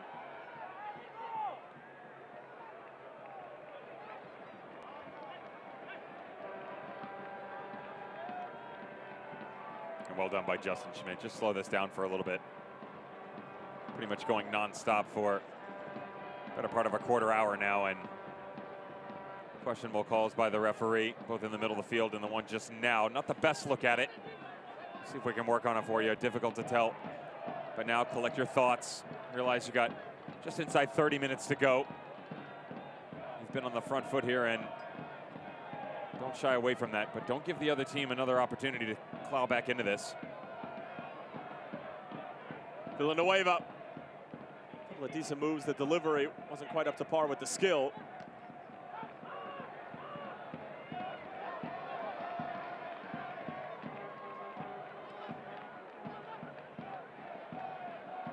Egger. Muhammad tries to put in a challenge. Somehow, Vargas able to keep it. Just bounces off the defender. One for Hankins. Delivery is low, and it's a dangerous one. And the foul's initially going to be called on Tacoma. The side swipe from Frater is going to get the attention of the Tacoma Defiance, but certainly the right call. And it's Frater who's actually going to get booked, even though the free kick is for New Mexico. The referee is on the side tell yellow card issued to New Mexico United, number 10, Kevon Frater. It's the tail end of this where first challenge coming in. There it is. Peter Kingston coming back across, and then Chris Heggert just catches the brunt of this outstretched leg by Kevon Frater. Funny how some of those have gotten him in trouble all year long. Multiple suspensions because of yellow card accumulation. Yellow card brought to you by Seitel.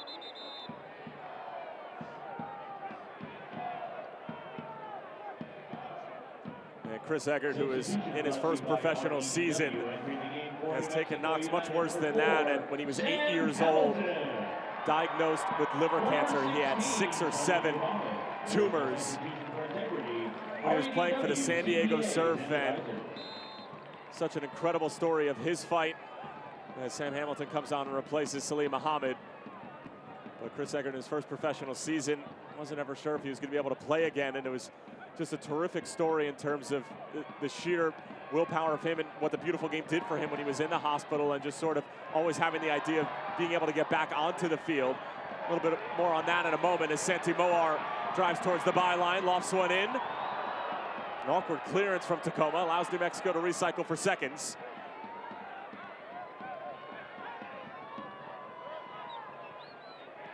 Moar. Dangerous square ball in the middle of the field, and Tacoma actually win it back, but they cough it right back up.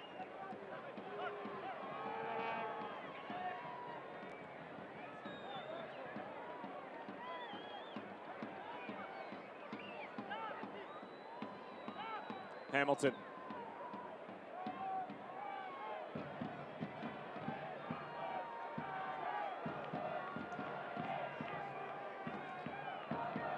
Sam Hamilton substitution brought to you by REW CPA as Frater finds Padilla, low cross. It'll fall for Frater again, and he skies it into the curse.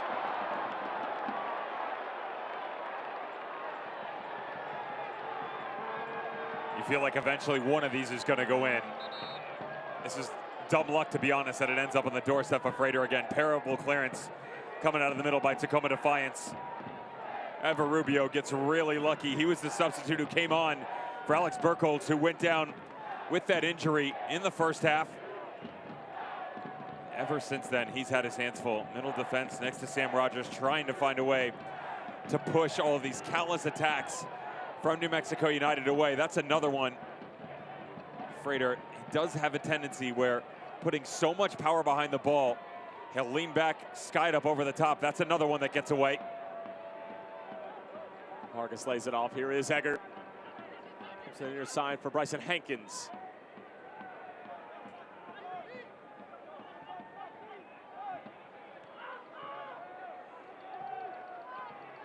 Getting down to it here in Albuquerque. Final 25 minutes or so out of the reach of Villanueva.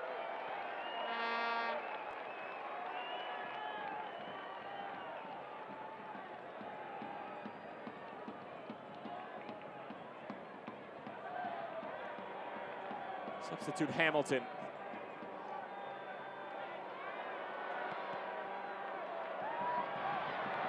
Sandoval was looking to link up with Yearwood.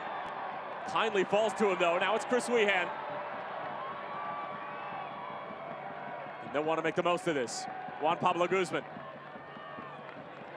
Moar with room to run. He'll fancy this. Moar draws the double team, and rightfully so.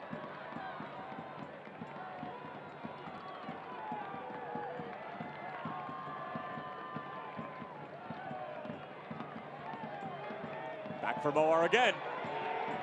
Put it in the blender, see what comes out. Moar bumped off the ball. Foul called. And Marlon Vargas commits a foul in a dangerous area. Moar is looking for some disciplinary action, but our head referee only reaching for the magical spray. Marlon Vargas, not one of the boys that is normally broken down when it comes to one-on-one, and especially with pace. He knows that he dives in, though. Well done by Santi Moar. Look at the little shimmy to the right, cuts it back to his left. Vargas knows immediately he's been beaten. And you just wonder, if he doesn't step in, does the ball go over the end line? Instead, in steps Chris Wehan. Again, how good they are on their own set pieces. They draw all of them up. They know exactly what they're going to execute before the game even begins. Watch the near post run on the ground. Wehan towards the back post, and Muse get a touch to it.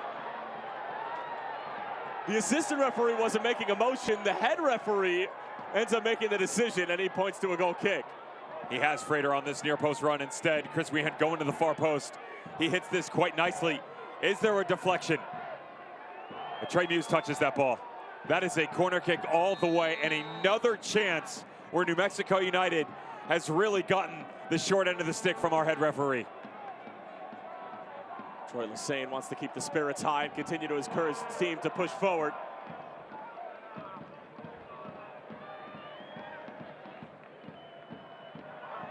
Frater commits the foul. It's on Eggert.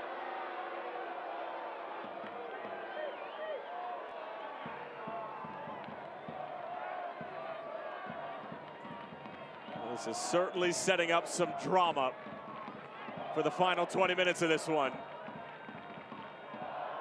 New Mexico have provided some more than heroic moments this year. You think back to Colorado Rapids at Dick's Sporting Goods Park. You think about their win against FC Dallas in the U.S. Open Cup, the equalizer against T2.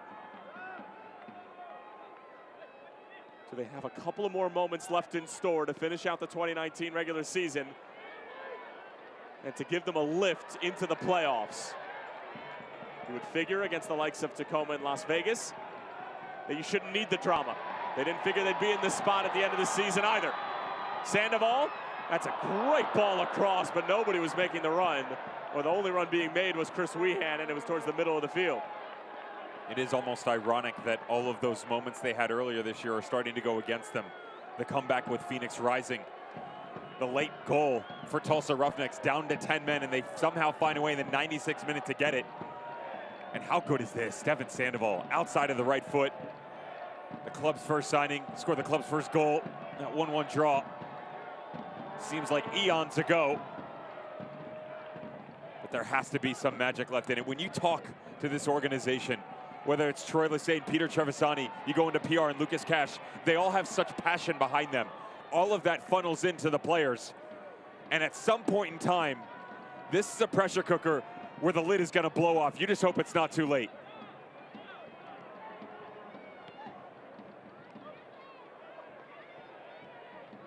We're hearing that Nicholas Hines is getting set to come on for Marlon Vargas. Wehan let it go for Frater, who wasn't exactly expecting it. And Tacoma racing out on the other end. Goes back for Gonzalez. Trying a clever turn, but too clever for his own good was Gonzalez, who has a lone goal for Tacoma on the night.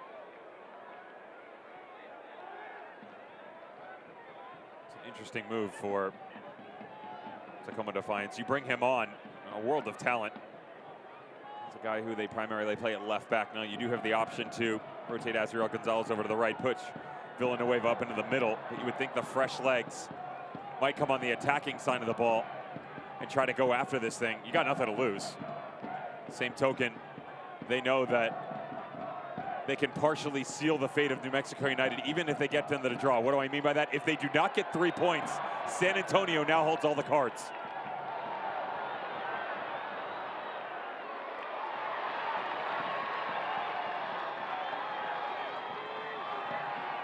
Moar had it poked away. Good defending from Tacoma.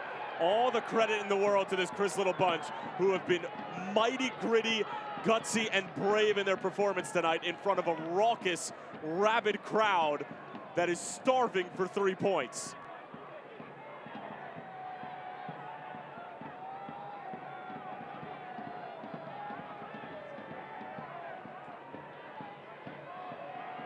Can this New Mexico United group give them what they want, which is exactly that, a win?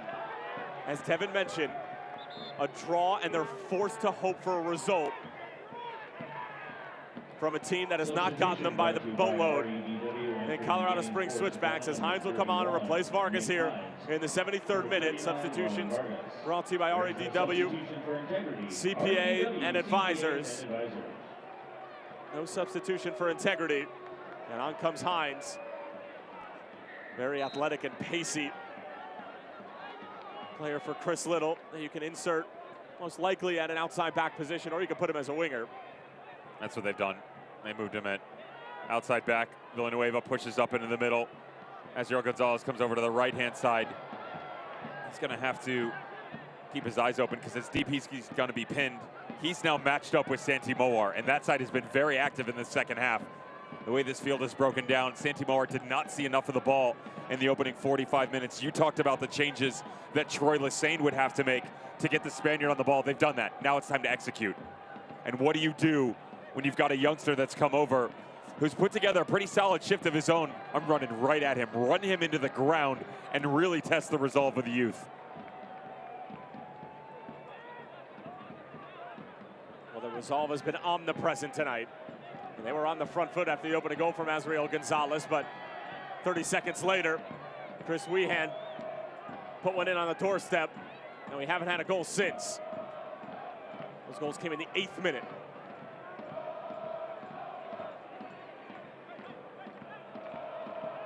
Tell me this doesn't feel like we're already after the regular season. This feels like a playoff match. You can feel the tension in the air. Every single touch is that much more vital.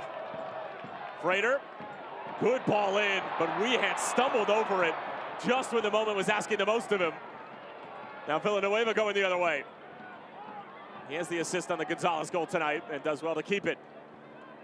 And what a great experience for these 17 and 18-year-olds to play in front of more than 10,000 against a team that needs a win. Something that we haven't brought up tonight, and it is of relevance given what's going on with the men's national team. Sorry, with a little chuckle. Making sure these games do have relevance. That's one of the biggest things you hear out of guys like Tab Ramos. You and I had the pleasure of interviewing Tim Howard from the Colorado Rapids and every other organization that he's played for this year. And he talked about how you have to make sure that these aren't young kids going into a high-profile team and just going through the motions in an individual standpoint. We talked about how they good are in one-on-one situations. Now it's a collective team effort. You're on the road, 10,000 plus you mentioned. What can you do when so much has been thrown up onto your platter? And right now, they're just taking it all down. They are relishing in the moment of being the party poopers.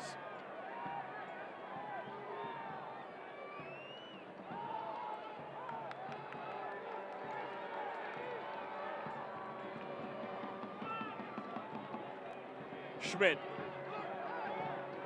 Moar on the turn. Yearwood getting forward with him. It's a long for Yearwood.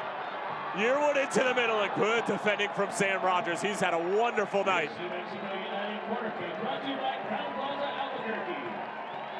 can start to see that sense of urgency coming to the surface for New Mexico.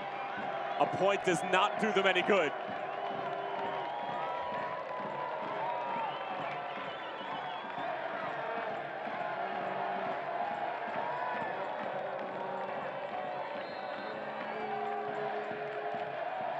Ball comes in, nodded away by Hines. Frater will wait for it. Back from where it came. Wehan puts it back in. Sandoval with his back to goal has it headed away by Sam Rogers.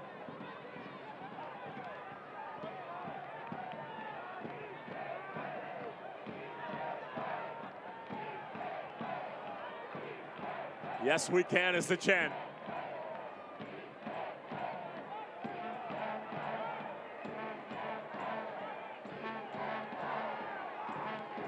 Patient build-up from New Mexico once more, and they find their man, Moar. Challenge from Nick Hines. Good defending corner kick coming up, though.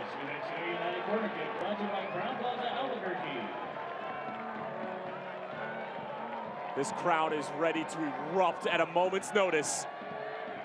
Moar. Schmidt back in, and the header needed to be of much higher quality. Still not understanding why Santi Moar isn't going at goal here. That's one of the set pieces we've seen drawn up in the past where they try and get Justin Schmidt coming up off the back line, run a little pick for him, all the way back over, sends it through the six. Had a lot of success with it.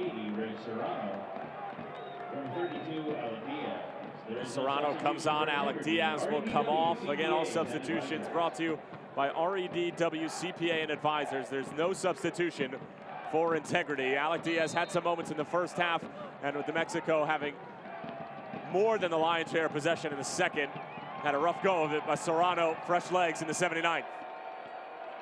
Ray Serrano, another one of those talents. He, Alfonso Campo Chavez, a couple other boys, they actually won the 2019 Generation Adidas Cup Champions Division. That's the first time an MLS squad has ever done it. And he earned this mythical nickname. They called him the hero of Moses Lake. He's from Moses Lake, scored the game winner at the tail end of the match to take down Valencia. Ocampo Chavez was the one who whipped that in. He's not with them right now, but another one of those young talents that they hope they can get on the ball with just outside of 10 minutes to go.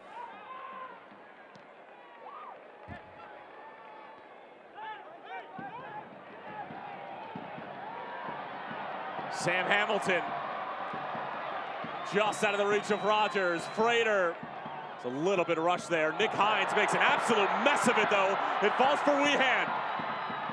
Weehan's delivery a little bit too close to Egger. We talked about why Santi Moar isn't going for goal. Has to be confidence. 1 goal in the last 2 months.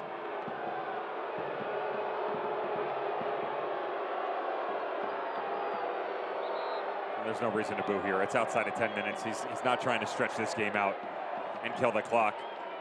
This is a medical issue for the Tacoma Defiance in the middle of the box. And Sam Rogers, you can see him grasping that left side of his leg, just on the backside. Been pretty high on this kid for quite some time. As you've pretty much heard from every other player on this Tacoma Defiance squad coming up through the Seattle Sounders Academy. Signed with them in 2017, actually passed up opportunity with Villanova, decided to go pro instead. 25 plus caps for then what was called S2 back in 2017.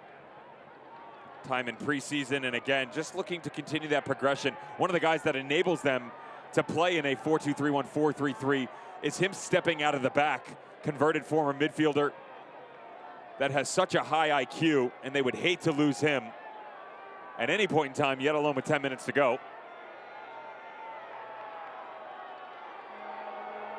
Troy Lesesne still 2 substitutes at his disposal. Meanwhile, for Tacoma, they are spent. Rogers back to his feet and getting it from the crowd, although injuries and health concerns have been of a premium for Tacoma tonight and really for the season, as Alex Burkholz went off in the first 20 minutes or so with an injury. And Rubio has had a quietly very nice game. Outside of that one muff ball into Frater, he's been very good.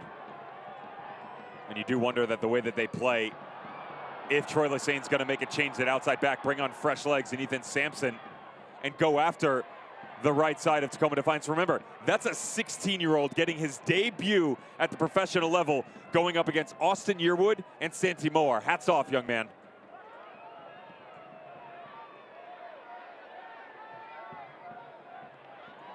Weehan brings it down. Really purposeful run here. Lofts it in.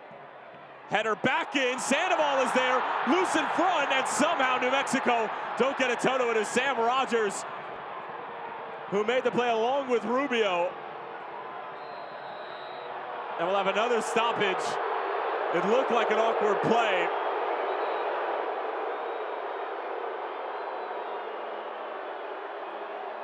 Keep an eye on the tail end of this thing. 96, Ever Rubio. Beautiful shielding. You young kids at home, 8, 9-year-olds learning to shield the ball. Watch this center back make himself as big as possible right in front of trailing runs from both Frater and Sam Hamilton. You cannot ask for anything else. Now where does Rogers catch this? Just right in the midsection as this ball came back across. 2 in successive minutes for the center back trying to lead these boys on. Boy, that looked eerily similar to the Sam Hamilton game-winning goal against FC Dallas. Loose ball in the box, second ball comes loose. And maybe, just maybe, Ever Rubio had seen a clip of that, knew that Hamilton was a bit of a poacher.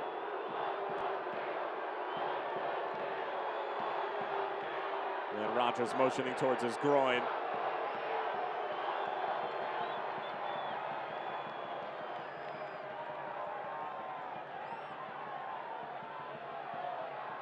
This will certainly ensure that we have a couple more minutes of stoppage time. The crowd just wants to get on with it. They know that they're riding some momentum right now, and they don't want to kill the wave.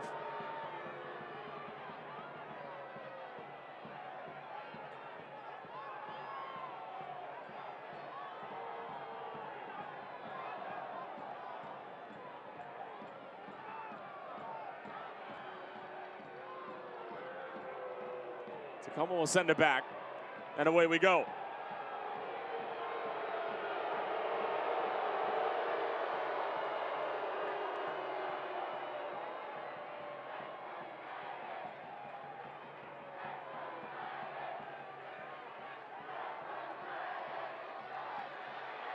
Frater trying to get on the better side of Rogers. Good defending again from Tacoma. It's last-ditch to heroic defending, but defending nonetheless.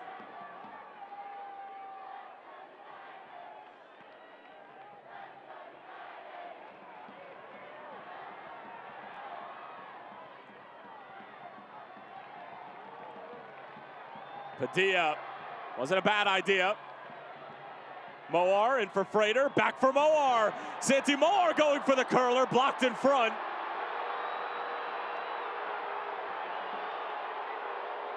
Juan Pablo Guzman trying to win it back. He gets called for the foul. Another player down for Tacoma.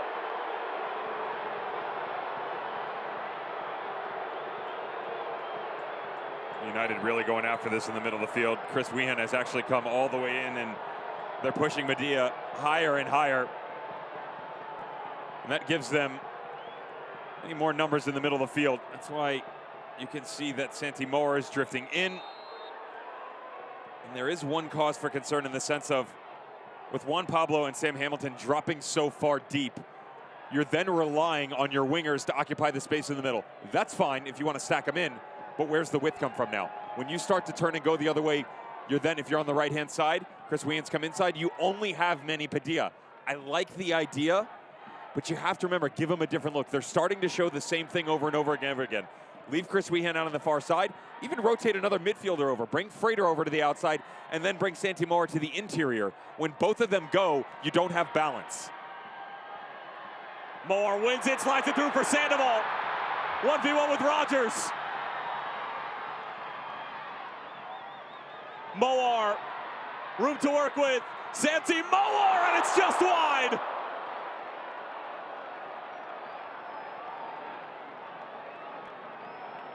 He has to take the second touch to get it far enough outside to have a go. You cannot blame him. Watch right here, that one right there. The second one has to come back out in order to get a clean look at it. Just can't get enough bend on the ball. It's got a little English that actually dips away from the goal at the tail end of it. This is really unfortunate from Santi Moar. Look at that, 23-4 in terms of overall shots. How one of these has not got in the second half, I am never gonna know. Nick Hines, who came on just a few moments ago. Tete will be sure of it. Falls for Egger. This would be a dagger in the hopes of qualifying for the postseason if Tacoma could somehow muster up a goal. Egger gets taken down, reaches for Juan Pablo Guzman. Egger wanted a foul, but it'd just be a goal kick. Cody Mizell knows, asking everybody to step up a little bit. Well done.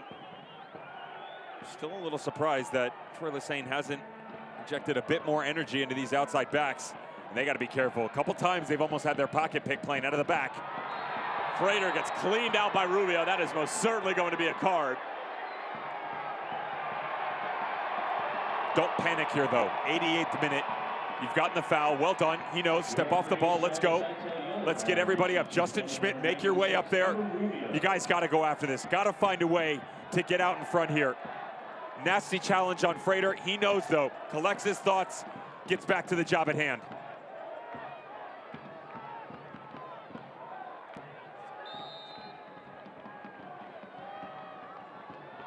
Dia floats one in. It'll fall for Boa really nicely. Now he sends it back in. Here's Frater knotting it down, but it's right at Muse. Anywhere else, and at least it'll force a save out of Trey Muse where he can't hang on to it. He's the only one on the back post, too. Well done by Frater to just hold serve there. Everybody had come to the near side of the field. And you've hit that area, to be honest. I don't care what anybody says to my next comment here. I'm going after this thing. I am not sitting back and taking it. A point does you no good. You have to get out and get 3 points. Yes, 1 point leaves you within striking distance, but a loss does as well. You're still right there. You're still going to have to rely on San Antonio. If you go after this thing and get it wrong, you still have another chance, but you're at the beckon of someone else. If you go get 3 points, you can sit back and go, okay, we can now do whatever we want. I'm chasing this thing to the end of it.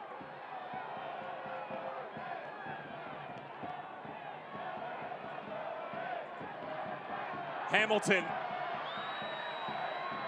Moar in front of Frater and cleared away by Rogers. Well, let's see if Troy Lesesne is going to really roll the dice here.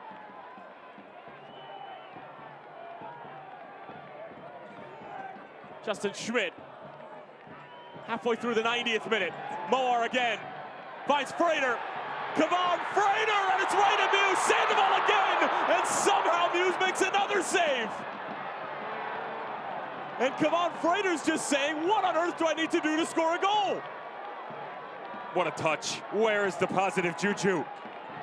Kevon Frater right at him, a massive amount of pace. You'd like this to be a bit further away from the goalkeeper, but you can't have everything right. And then the follow-up. Devin Sandoval, the guy who started off this thing all the way back in March. Wouldn't it be fitting if he could finish it off? They've got 6 minutes to do it.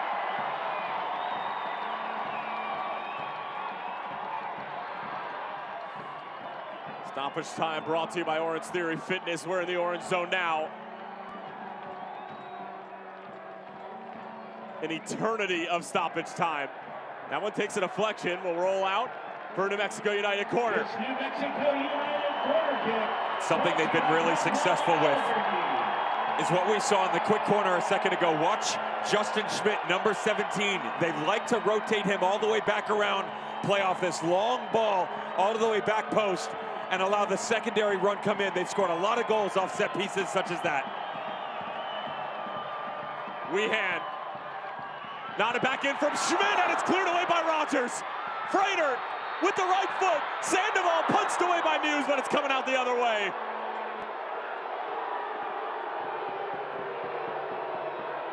They went after it again, and I don't blame him. If it worked before, do the same thing. Justin Schmidt does his job.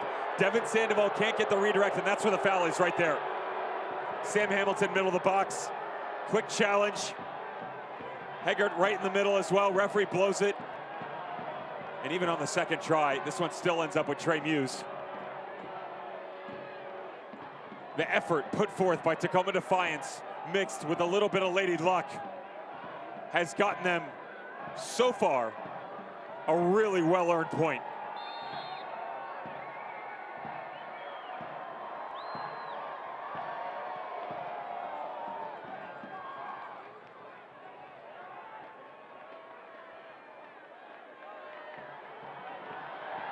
Weehan. Direct ball over the top. Hamilton falls kindly for Frater. Moar on the first time and tracks it wide. Really difficult to take coming across your body, but certainly at the interest of Trey Muse. That's where you need a call from one of your comrades on the outside. Take a little touch on this and allow this play to develop. I said around the 85th minute mark, don't hit the panic button, and they haven't. They've stayed true to themselves, done the same things each and every time they've started to move forward. That's the only time that we've seen a real poor decision outside of the last 20 minutes.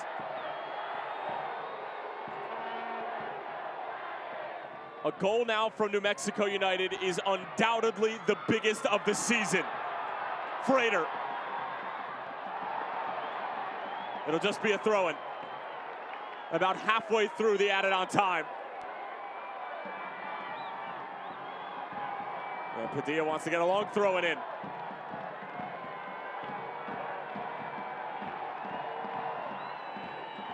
Gets it away. And it'll be a corner. You can play quick, they're not watching. Oh, there's the good little run, well done. Robles saw it. Cody Mizell coming all the way up. This is 11 in the box to get that one goal they need for the playoff push. Weehan, good delivery, knotted down by Yearwood, and it's just wide.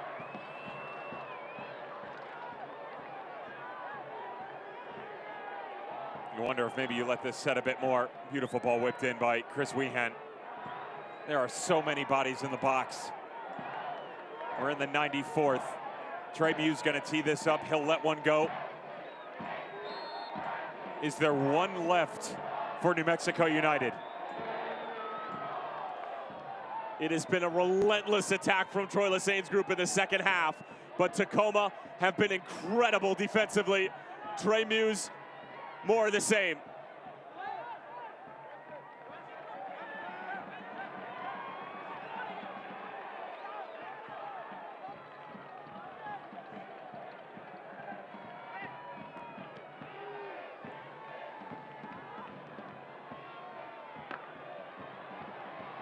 Tete steps up. It's with Padilla. Early delivery. Rogers first to it. Back in from Juan Pablo Guzman. Rogers again, not his best header. Knocked out wide for Moar. Circles back around. Moar takes it in, wants to get it back from Hamilton. Keeps it in play. Moar. Great move. Towards the back post. Sandoval cleared off the line. Sandoval again, somehow not in. Still loose, and it's Hamilton punched away by Muse. One more time from Hamilton and punched over the bar. This is absolutely ridiculous. A goalkeeping sequence for the ages. Into the 6th minute, Weehan in at the near post, cleared away again. Weehan once more, all the way through, and that might just do it. The assistant referee has a corner. Head referee now will point over there. One last gasp for New Mexico.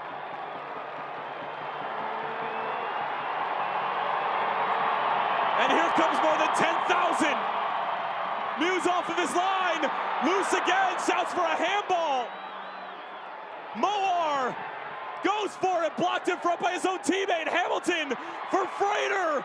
All the way through and cleared away once more.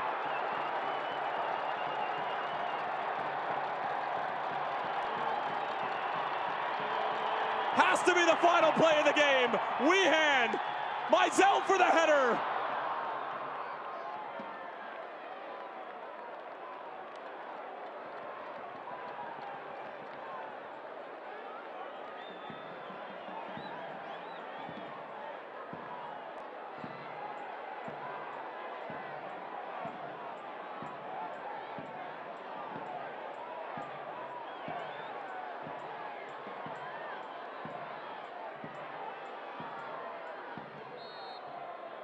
Full time, New Mexico United draw Tacoma, and now on the final day of the season this weekend we'll need a win and some help from San Antonio FC.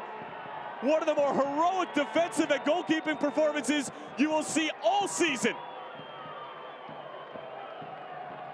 Chances galore gone by the wayside. An obscene amount of frustration for Troy Lesesne and this New Mexico United group. But all the credit in the world to Tacoma. What a night here at the Lab. The star of the match tonight is number 14 midfielder Chris Weehan. The star of the match is presented by Star Brothers. Our Star Brothers Brewing Company star of the match is Chris Weehan. He had the equalizing goal in the 8th minute, just about 30 seconds after Azriel Gonzalez got his goal. And grab a coupon on your way out of the park. And that goal is our play of the match, brought to you by Michelob Ultra. And it basically came from the restart after the goal. Hard to believe that everything we've been through in this match, that statistically nothing else is up in terms of goals for New Mexico United. As we always talk about, the credit where it's due. Great little dash here. Love the check back towards the penalty mark. This is exactly what it's supposed to be. Triangular play down in. He knows that there's going to be the trailing run. Could have been Devin Sandoval pinching back in. Instead, it's Chris Weehan. He gets his. Unfortunately, that was all the way back in the 8th minute, and they couldn't find a second. They're going to have to settle for a point. A goal apiece, a point apiece. Frustrating to say the least for New Mexico. Jubilation for Tacoma, who now are unbeaten in their last 4 to round out the 2019 campaign. Take a deep breath, take a moment. We'll be back in a moment to put a bow on it.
You search joke. 3 smart devices walk into a bar.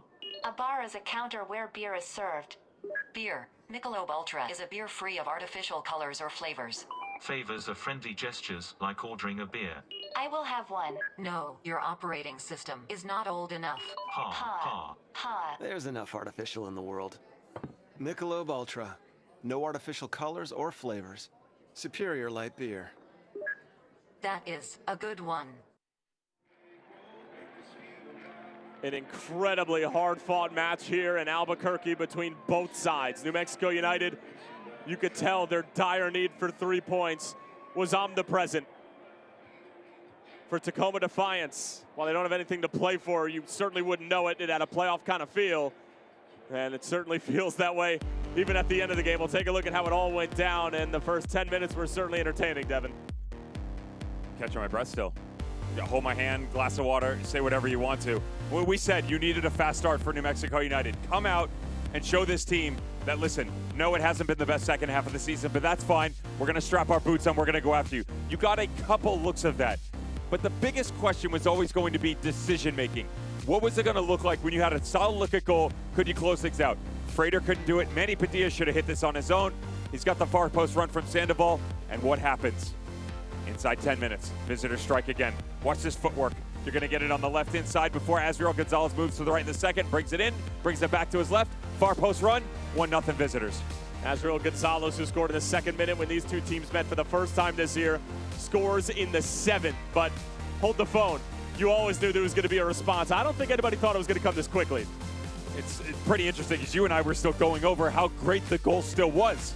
But you stretch the defense, give them a different look. Is it exactly how it panned out? No. Play a long ball over the top. Okay, now what do we do? You have 3 versus 5 on a back line of young kids if they don't know where their mark is, it's difficult, especially when the chemistry's not there. They don't play together on a regular basis. You lose the marker on the far-hand side. Bryson Hankins, the debutant at 16 years of age, had a phenomenal shift. That's the one that he got it wrong.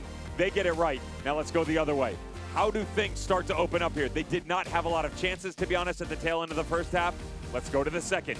The opening 15 minutes were absolutely electric. And most of it, to be honest, came from New Mexico United. Outside of this chance, great touch, but it's too far. Watch the second ball. Comes back across. Great save by Cody Bizell. Gets back up again, and they go the other way. And that would be just the tip of the iceberg in terms of all the chances that we would have in the second half. And then, Devin, really from this moment on, it was all New Mexico. Yeah, they really lit things up. And to give you an idea statistically, we said you needed to show the evolution of New Mexico United. We want to see something different. And they got all the big boys involved again. Santi Moar, Devon Frater, Devin Sandoval. But all the rotation was what really interested me. This starts on the near side with Frater coming out. He tucks in and allows Moar to come all the way back around. You have to be less predictable. That's what they started to do. They also started to get a lot more numbers forward. This is set piece. Enter Chris Wehan. Okay, what's this going to look like? They don't give a yellow card here. I thought that was a bad decision. There were a couple of those. Gray area back post. Trey Muse gets a touch. Referee doesn't call it. We go again. And then it would be Devin Sandoval who would start to get more and more involved. 1v1 with Sam Rogers here. He holds things up, and then this is one of the flurry of chances that New Mexico created in the last 10 minutes. Felt really bad for Santi Moar in this situation because he honestly does everything right. His ability to cut this back and then get enough power on it, as well as the precisional pace to the far post, is really difficult to do. Kind of tailing away from him a little bit, and they continue to apply the pressure. Frater on the doorstep, saved by Muse. Second one by Devin Sandoval. Stop me if you hear that. Devin Sandoval on the second chance. That is something that we thought was controversy. Was this a goal? There's a couple chances here at the tail end of it where Sandoval's going to get one look, he's going to get a second look. Trey Muse, the rookie, coming out of Indiana. Todd Yeagley, you're at home. Take a bow, my friend. You did a great job with this kid. One there, and second one. You get a little bit of a gift off for a handball by Frater. Let's slow it down for you and show you what happens on this sequence of events. I thought it was in. It's not. We took a look at the tape. When you see this at a slower motion, it does not end up in. First one's by Sandoval. Here's going to get it. Second one comes back across. Great save by Trey Muse. Watch this ball. As he hits this, it looks like he's in. It actually catches him square in the chest. He is not over the line. I'm sorry. We don't have VAR. I have no problem with this not ending up in the back of the net. Argue all you want at home. Referee makes the decision. From that angle, it is not a goal. A game of inches, a game of nanometers, whatever you want to call it. I mean, that's how close New Mexico United were to being in the driver's seat for their final match of the season. And then the last-ditched effort simply would not be. And here's a look at the Western Conference standings. And New Mexico were hoping that they would be in the picture in the top 10 after tonight. That is not the case. San Antonio FC and LA Galaxy 2. And just a quick reminder that LA Galaxy 2 are going to be taking on El Paso. And if LA Galaxy 2 are to do anything other than beat El Paso, then New Mexico United still have a chance to get in with a win because they'll have the advantage on goal differential as long as Los Dos doesn't do what they do. So there's still two opportunities for them to get in, but they need to rely on results. It's a great shout. You're still relying on results. You're relying on goal differential. And oh, by the way, you're relying on the fact that El Paso Locomotive don't realize these guys can still get themselves up there. They can move into fifth. This is a play-in game for them. They don't care about what's going on below them. They are worried about what's in front of them. They want to make sure that they're not playing Fresno. I promise you, they don't want to go to Fresno. Nobody wants to go to Fresno. No matter how bad they're playing, you don't want to do that. You can establish yourself higher up in the order. So again, I understand fans out there and the ideas that they have. They're great ideas. But they had all the opportunity to put themselves in the driver's seat, and now you are at the beckon of someone else, and that is not a good spot to be in. Well, coming into tonight, the hopes were high for New Mexico United, but they are now winless in their last 5, heading into the final game of the season, needing some help from the likes of Los Dos and San Antonio FC. We'll see how it all plays out in the USL Championship's final weekend, but the score here at the Lab, New Mexico United 1, Tacoma 1 for our entire outstanding, phenomenal crew, and Devin Kerr, Tyler Terran saying so long for now. Enjoy the night. We'll talk to you soon. This copyrighted telecast of the United Soccer League Championship cannot be retransmitted, rebroadcast, or reproduced without the expressed written consent of the United Soccer League Championship.